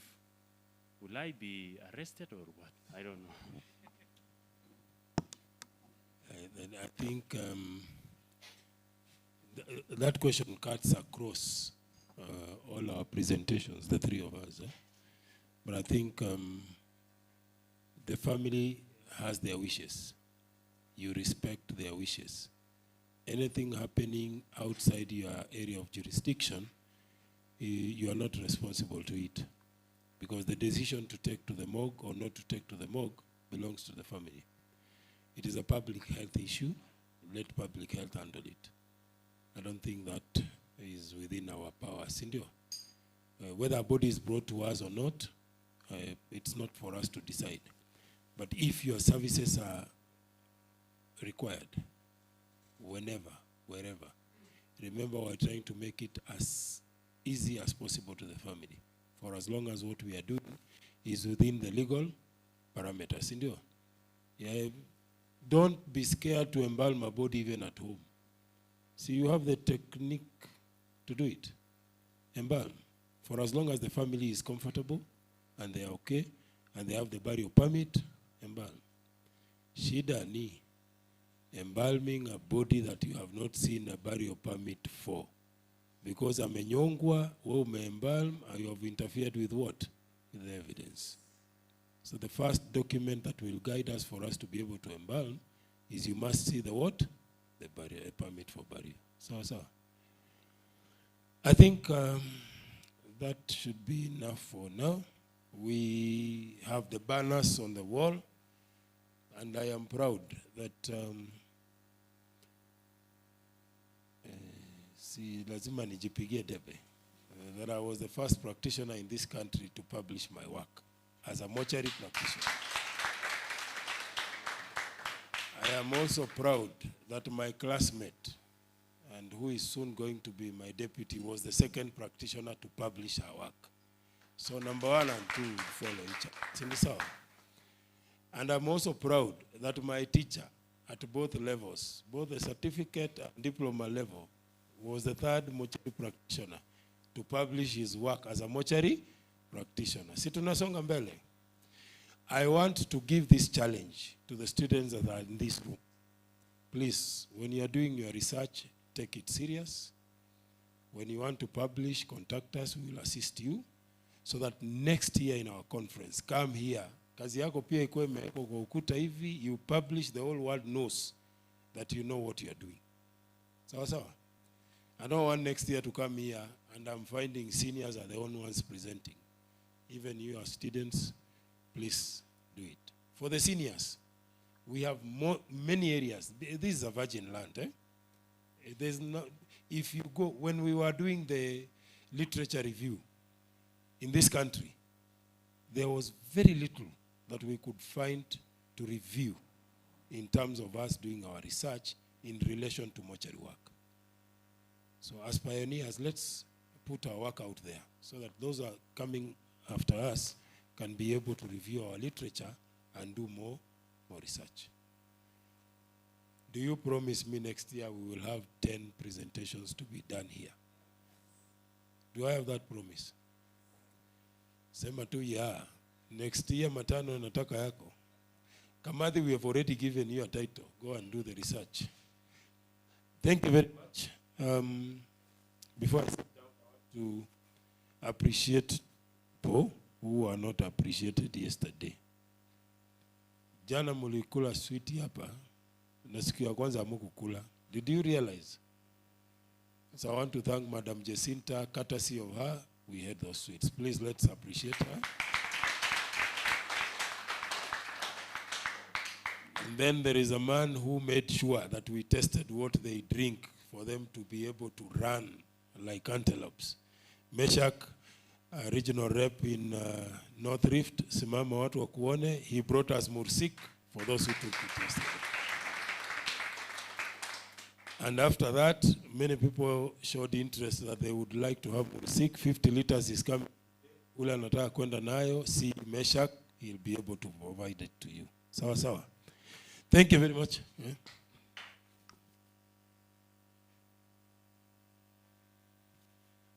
Matano, kama kawaida ya watu wa pwani, amesema makofi ni ndogo sana. Sasa Matano njoo. Njoo kaka. Sasa peana makofi ya peremende na upeane makofi ya mursik. Hamjambo. Salamu alaikum. Hamjaniona nafikiri kitambo kidogo Sasa haya makofi ambayo mmepigia hii mursik, kuna mahali nilienda kapatia hiyo mursik, ni tamu sana. Sasa nashindwa, jana watu wamekula alafu akapatiwa mursik. Unajua maana mursik ni kufanya nini kwa tumbo? Absorption Sasa makofi ni kama ile mvua ya kunyesha. Hapana.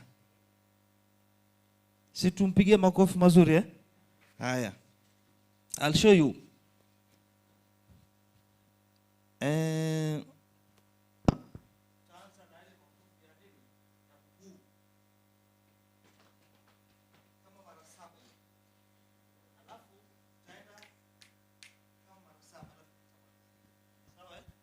Twendeni. 1, 2, 3, 4, 5, 6, 7. 1, 2. Haina kelele. 1, 2, 3, 4, 5, 6.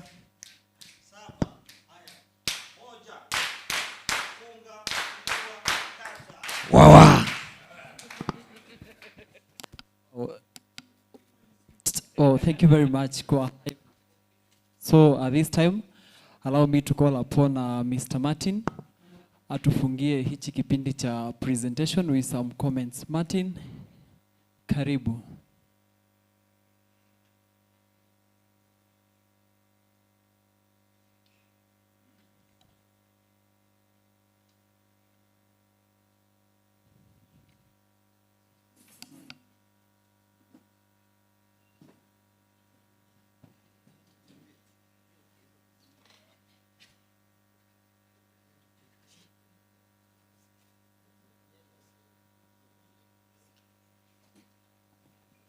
Good afternoon.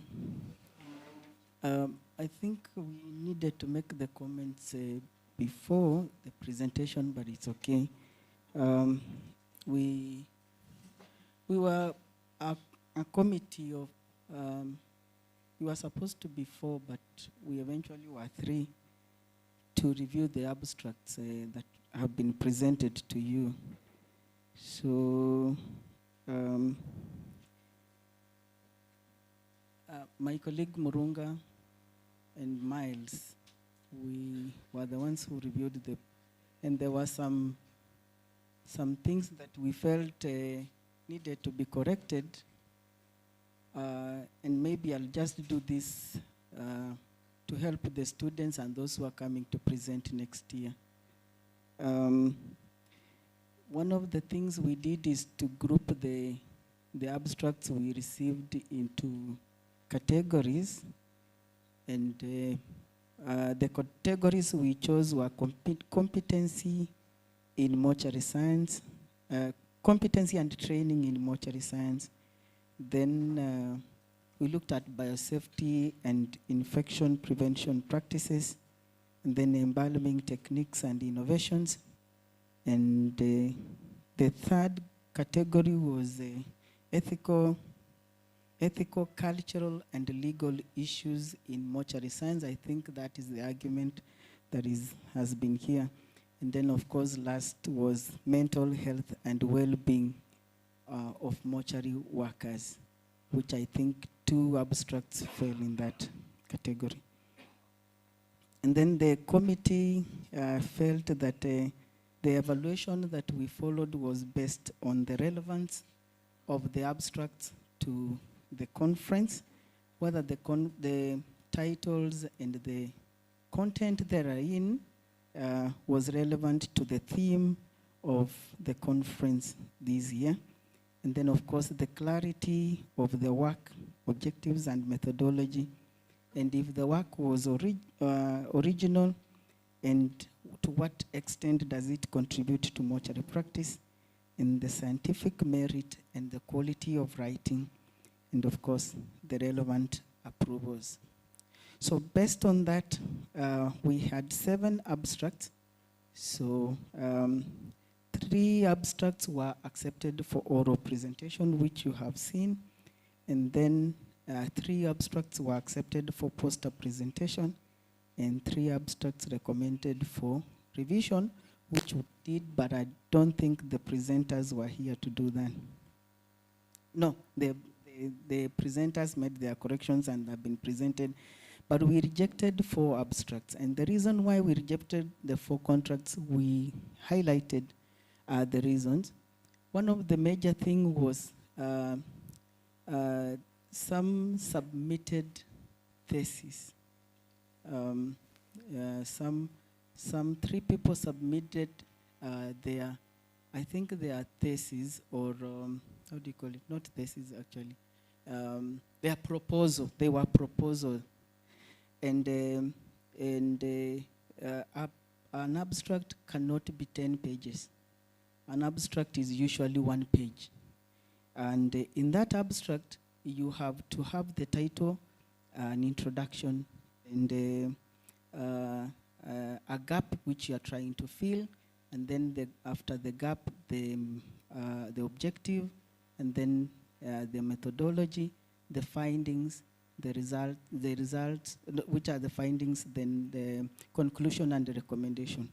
So the 4 abstracts we rejected were rejected based on that. We couldn't make head and tail. There were pages, and so it didn't qualify to be an abstract. So the essence of this presentation is actually to make you better and to make us realize the gaps that are there in the industry and how we can mitigate them. And I think we are encouraging the young, those of you especially who are in school, because any diploma student, you have to do a project, and that is exactly what it meant. So we even wondered whether some of you submitted that in conjunction with your supervisors, or you just decided to submit your work. So the recommendations were we encourage more people to submit their work, and then we provide clear abstract writing, which will help you based on the guidelines that the association will develop, and then we adopt a review process in the future, and then consider publishing the abstracts in the conference proceeding or a booklet, which I think will also be payable if all of you agree on that. And then again, I have seen another mistake just today. We asked that you do a poster, then you do a slide presentation. Now, Miles is my colleague, and of course, Mukami, I don't know how you ended up reading your abstract to us, and we asked that you do a PowerPoint presentation. So it is very hard for someone to follow your abstract here. Some of us seated there, we are straining to see what is on the screen. So what we expected were actually PowerPoint presentation, and then you leave your abstract here, we can come and now read later. So I don't know how you ended up doing that. No, you had your 10 minutes of PowerPoint presentation.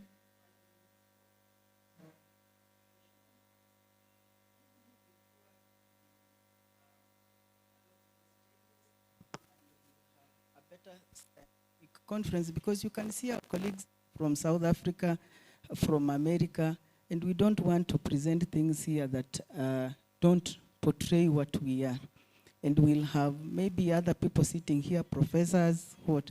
If we cannot do things that align to a scientific conference, then we better not call it a scientific conference. So those were my comments that I had felt we need to know about so that we can improve ourselves. Thank you.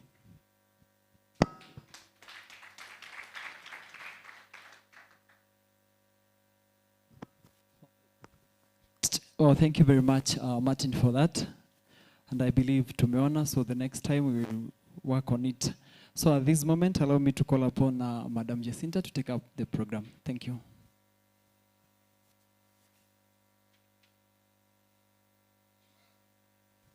Thank you, Sydney. Let's clap for Sydney. Next time, I'm sure Sydney will be presenting his abstract, and many, many other students who are in their final up this year. Congratulations, Sydney.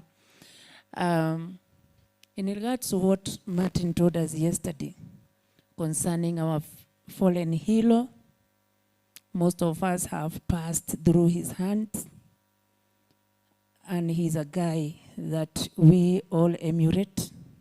His work was perfect. He was a mentor to all of us. I'd like to call upon the KNH team. KNH team, wherever you are, Wambua, come here on behalf of Kimengich. You'll be telling us something about Peter. I understand he's being laid to rest today.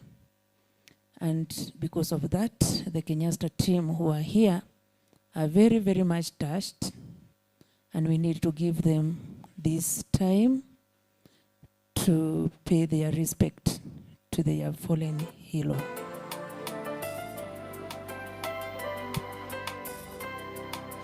Good afternoon, everybody. Good afternoon.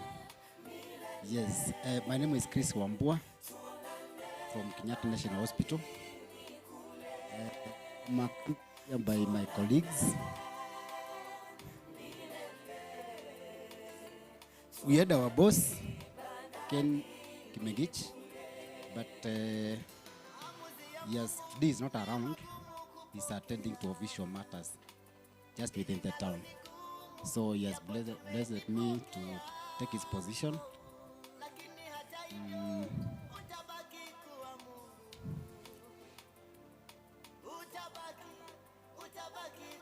As Kenyatta family, Farewell Home family, we are mourning one of our colleagues, Peter Wanjoy.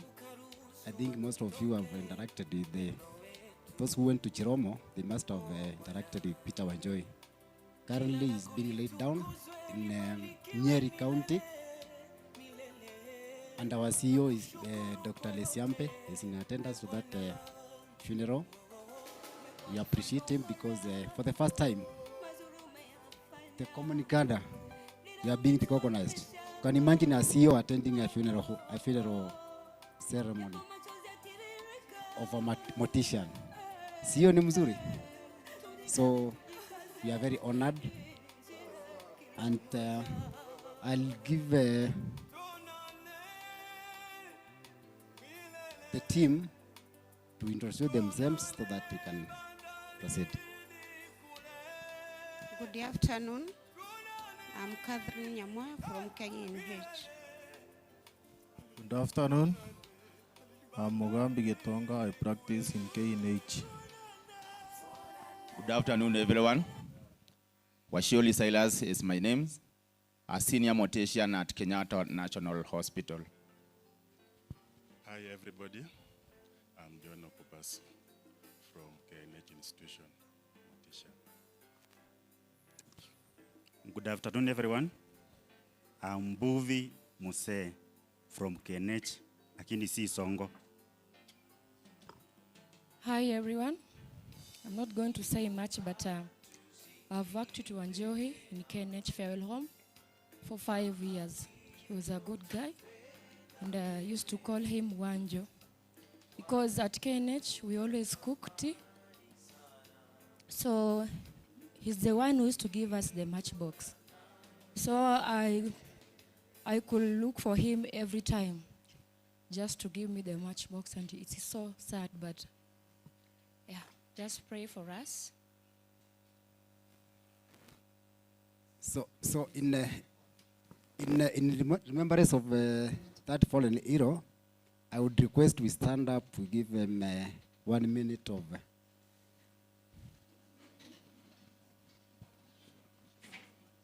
If you get a candle, you come in front here. We read the spirit of Wanjohi from the Corix. The pisha inawekwa very soon. And Momanyi, be ready to close the session with prayers. If you get the candles, you come here. The music should be on by now. Where is the music?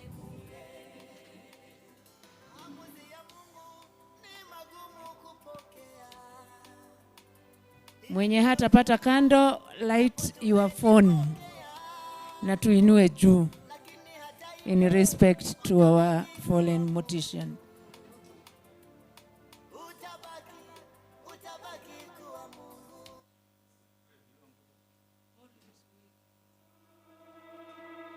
Haya.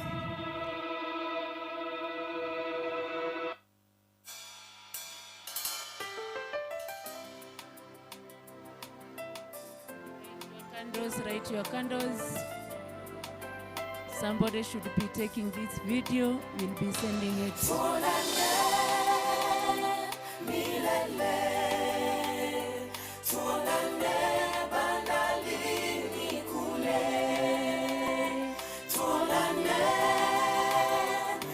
We do like this. Tuonane mandalini mule. Maamuzi ya Mungu ni magumu kupokea. Hili nalo ni gumu japo tumelipokea. Lakini hata hivyo utabaki kuwa Mungu. Utabaki. Misul. Utabaki kuwa Mungu. Ni wewe mwenyewe Mungu uliyeumba, ukaruhusu watu toke, mpendo wetu. Bwana, jina lako litukuzwe, libarikiwe milele milele. Twakushukuru kwa yote, Bwana. Umekuwa mfano bora, mazuri umeyafanya, dira umetuonyesha, japo machozi yatiririka, tujikaze, Momanyi Kamova. kila moja. Pastor Momanyi. Tuonane. Mandalini mle. Tuonane. Tuonane. Mandalini mle.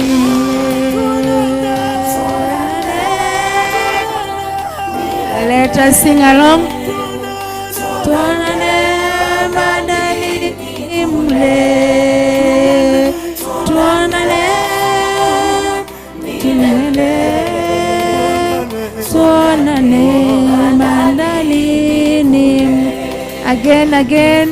Tuonane. Tuonane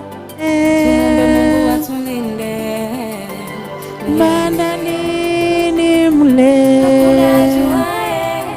Muda na saa ya kuondoka, tuliyobaki tujilinde, tujitakase, tujitengeneze. Taifa linakulilia, Pastor Sanza. kanisa linakulilia, familia inaomboleza.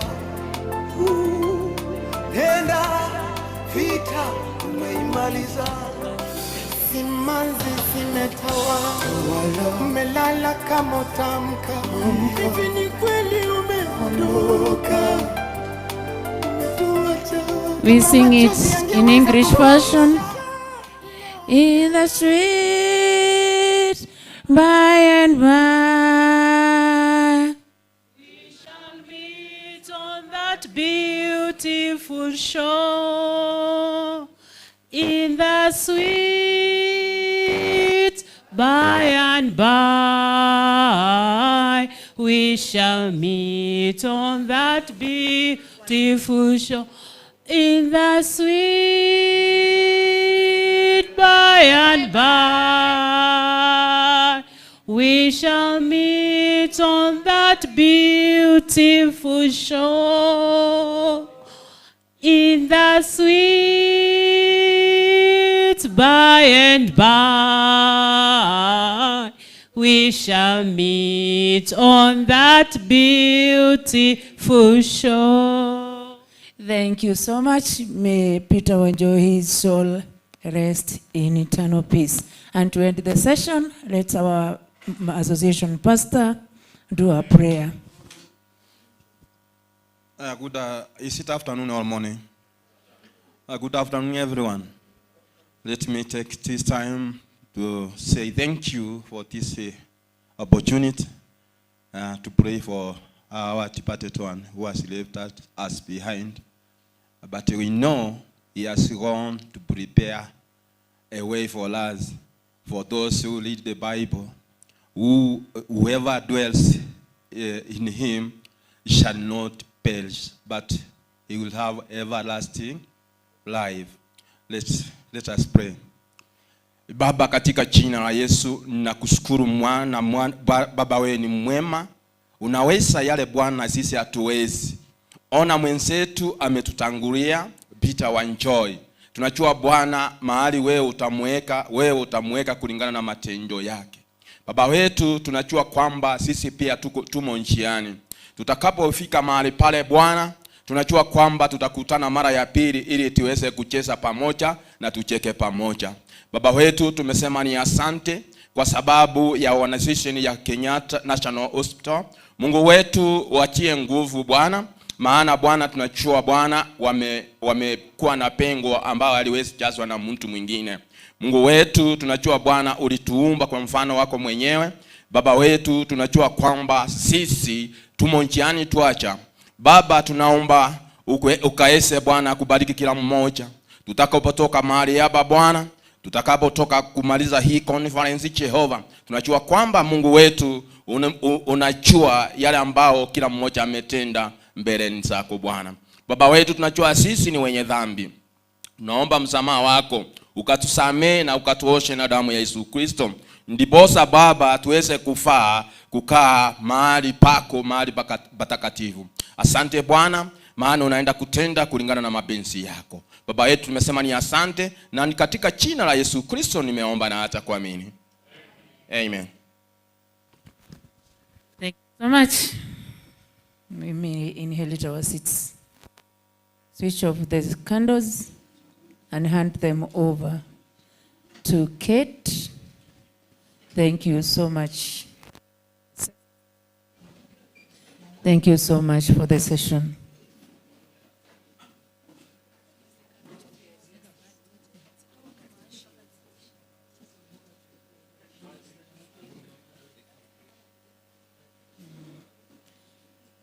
We hand over the candles to Kate as our national chair comes over to give us the final remarks.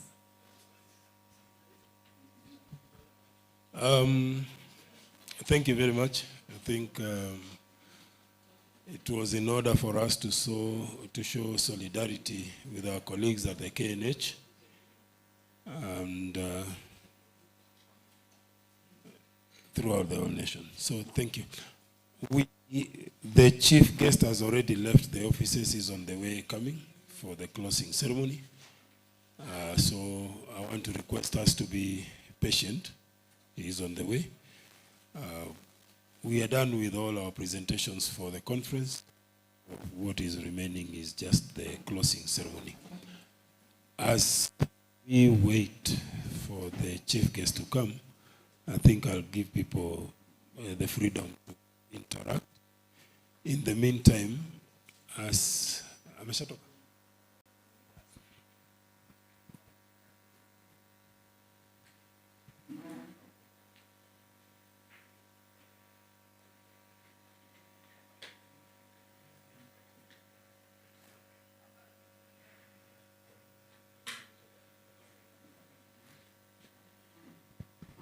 So from the secretariat, I'm being told, if you didn't register on the attendance list, you might miss out on the certificate. So just that your details are correct.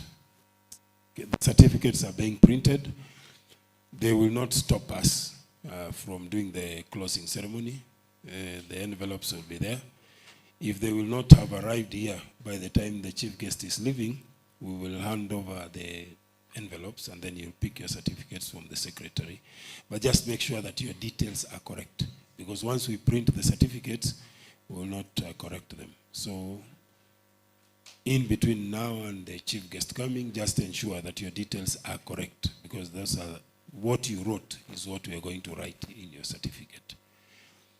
As I was saying before the secretary came in, I'll give you time to interact. But as we are waiting for the chief guest, I want to request all members of NGC. We meet at the registration desk just now, short meeting. All members of NGC. I know some people don't know. NGC is NEC. All representatives and members of committees. We meet outside just for a short while.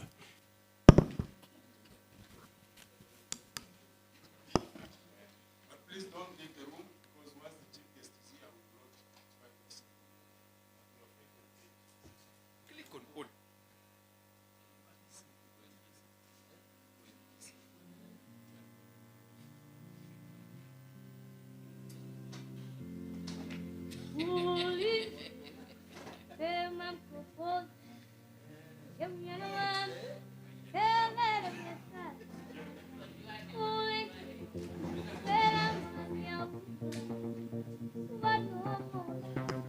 Now numbers and emails. Sasa you can download, you take numbers, you take emails. As we wait for our guest, kindly don't go away. Tukue tu within, ndio akifika, tunamaliza hivyo hivyo. If you are there, you wanted to say something, this is your golden opportunity. If you are there, you had something to say, this is your golden opportunity. Anyone? The students? Mutua? Mutua want to tell us?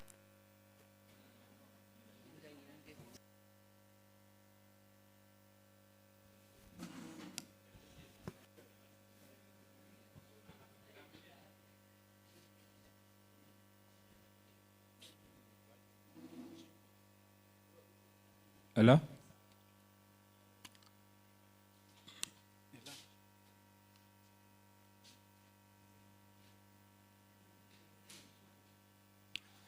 Good evening. Good evening, Mapake family. I need your attention, please.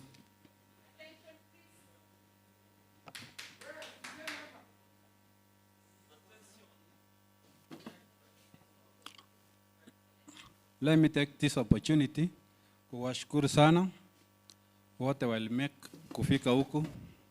So mine is just to introduce to you myself kwa wale wenye wanijui. Elijah Makinya, usually the photographer of the association. So kama hujakuwa ukipata picha zako, niko nazo mingi. If you have been missing your photos kwa hizi zote utapata. So the reason why I'm here, it is because of the elections which is ahead of us. I can't say that the association is not running.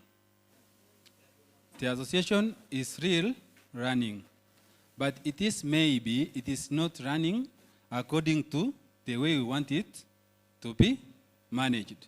So, as your aspiring organizing secretary, as I told you, if you vote me as your organizing secretary, trust me, in every conference, everyone who clears his subscription by the month of June, you will either get a free t-shirt or a dust coat branded Mapake.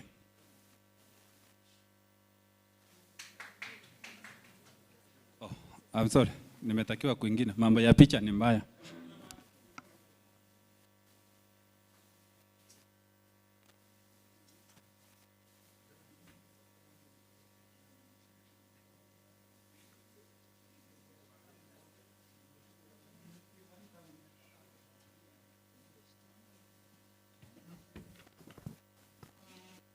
Na hii kura isifike mahali tukue tuna destroy association.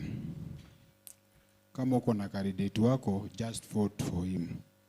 But tusikue na mambo ya matusi, the way tunaanza kuona kwa wall, ama kuanza kuvurutana. Elizabeth Cheragat.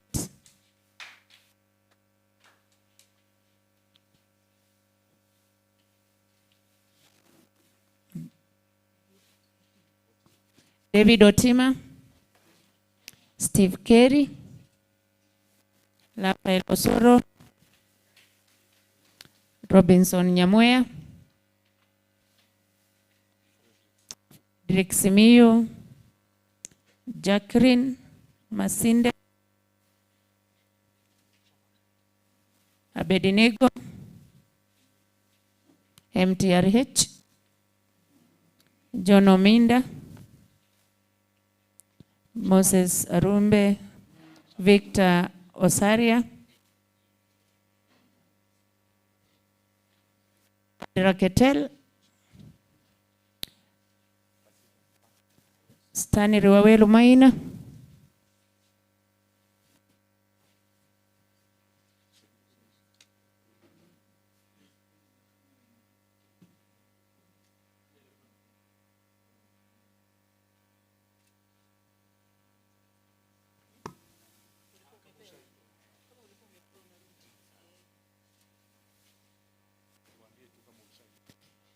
if you have been called before, if I call your name again, kindly don't come.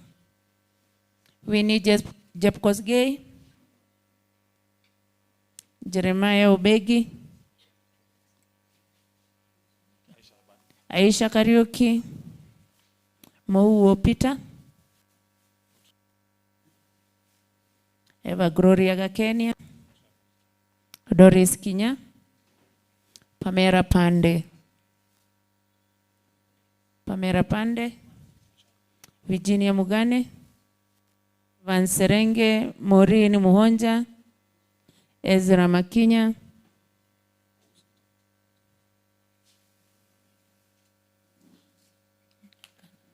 Shairam Makoha, Mesha Kipkosgei, Solomon Mutinda Wambua, Alexander Mutua, Hilary Mutinda, Monica Jepkolil, Joseph Gidundi, Kipngen Tich, Nevir Nyare, Duncan Chirumo, Titus Wesonga Otieno, John Okubaso, Wycliffe Muhati, Buvi Mzee, Mwakungu Mati, Mugambi Gitonga, Omondi Godfrey, Oraka Robert, Olma Okar, Alois Juma Njoroge, Felix,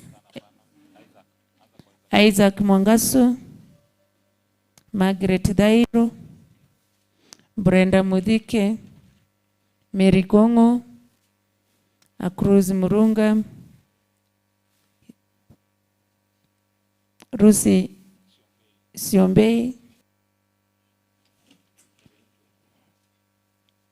Ken Kimengich, Simon Boikanyo, Gift,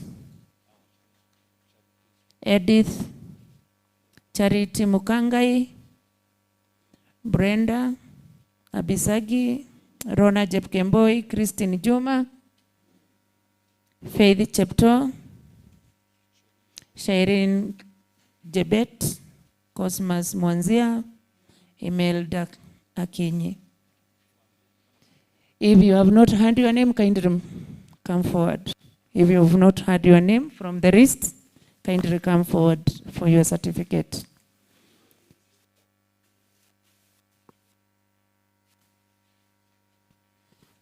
Kindly come forward and sit time. Hoping all of you have your certificates. You don't have, kindly come forward.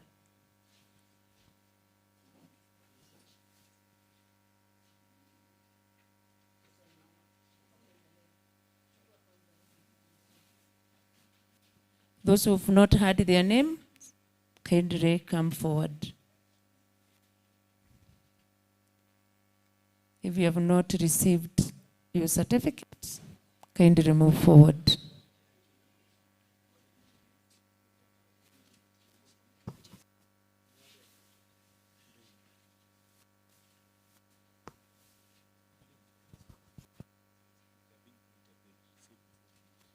The certificates are being printed. Some of you registered late. You receive your certificates before the end of the day. Kindly Makofi, and I think our chairman will read us in appreciating the CS.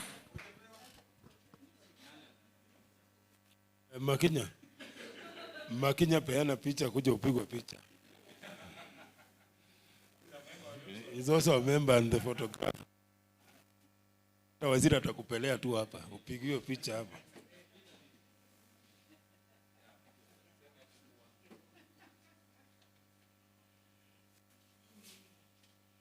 Chukulia tu hapo. Thank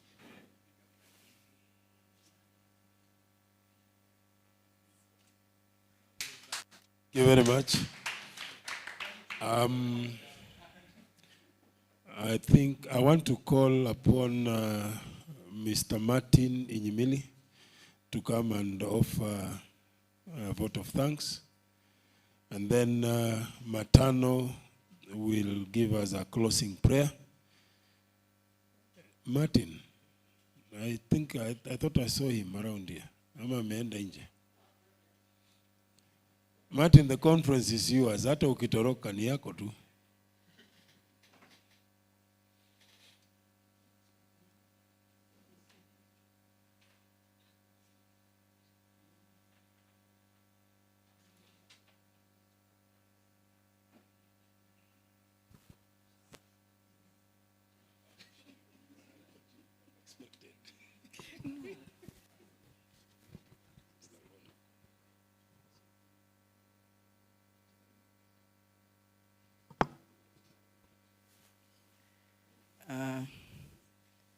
I think this is simple.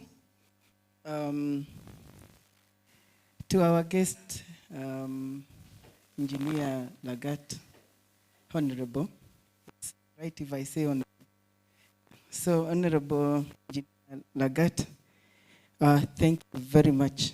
Thank you very much for finding time to come and be with us. We don't take it for granted. And even for gracing this occasion and presenting the certificates to the participants. We are grateful. We are also grateful that your county has been with us for the last 1 week. And I want to believe that moving forward, you are going to work with us.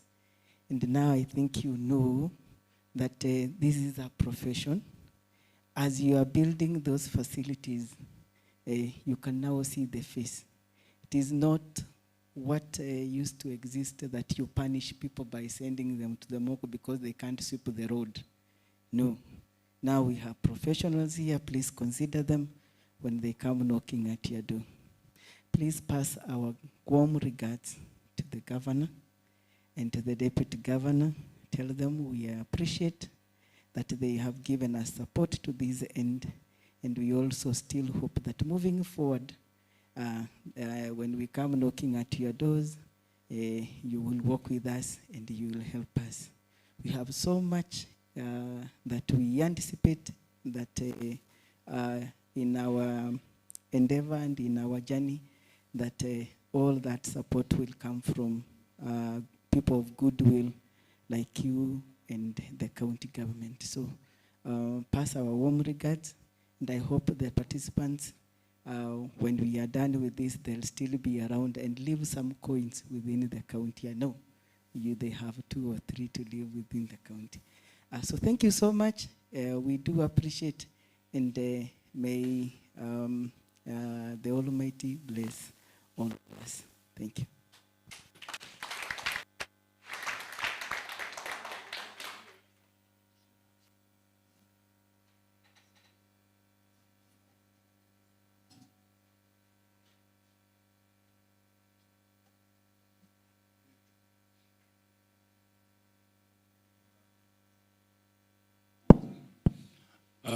After the prayers, we'll be advised how to take our lunch, and then after lunch, all the bona fide members, we will congregate from 3 for our AGM.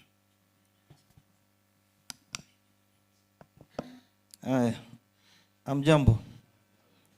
Watu waombe lunch kwanza. Sisi Waislamu tunasema bismillah tu. Lakini wacha nipatie mtu aombe lunch. Sisi tunasema bismillah wakati tunakula. Serenge. Baba Mungu, tunakuja mbele zako wakati huu mchana leo tukisema ni asante. Tunapoenda kupokea chakula chako cha mchana, ukibariki na ukilinde, kiwe cha manufaa katika mwili wetu. Ni kwa upendo wa mamlaka wa Yesu tuomba na kuamini. Tuombe. Bismillahirrahmanirrahim. Kwa jina la Mwenyezi Mungu, Mungu wa rehema, mwenye kurehemu, mwenye kuneemesha neema kubwa kubwa na ndogo ndogo. Tunakuomba Mwenyezi Mungu, sisi ni waja wako. Tunakuja mbele zako. Tumemaliza conference hii. Mwenyezi Mungu, tunaachana kwa usalama. Tunakuomba Mwenyezi Mungu, yale tuliyosomeshwa yaweke katika akili zetu, tuweze kufanya tufanye mabadiliko katika hospitali zetu na makafani yetu. Ya Rabbi, tunakuomba kila ajaye na shari na wajua yake siri, ivunje yake dhamiri, asiweze kusimama. Allahumma alif baina qulubina wa aslih dhata bainina wahdina subul salam wa akhrijna min adh-dhulumati ila an-nur wajabnina min al-fawahisha ma dhahara minha wa ma batan wa barik lana fi asma'ina wa absarina wa qulubina wa azwajina wa dhurriyyatina wa tub alayna innaka anta tawwabur rahim.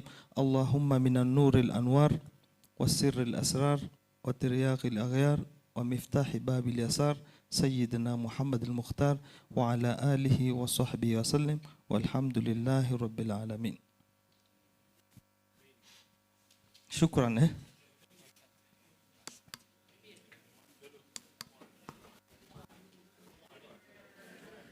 As our CS leave for lunch, so we will be being engaged in the AGM. After lunch, we converge back here.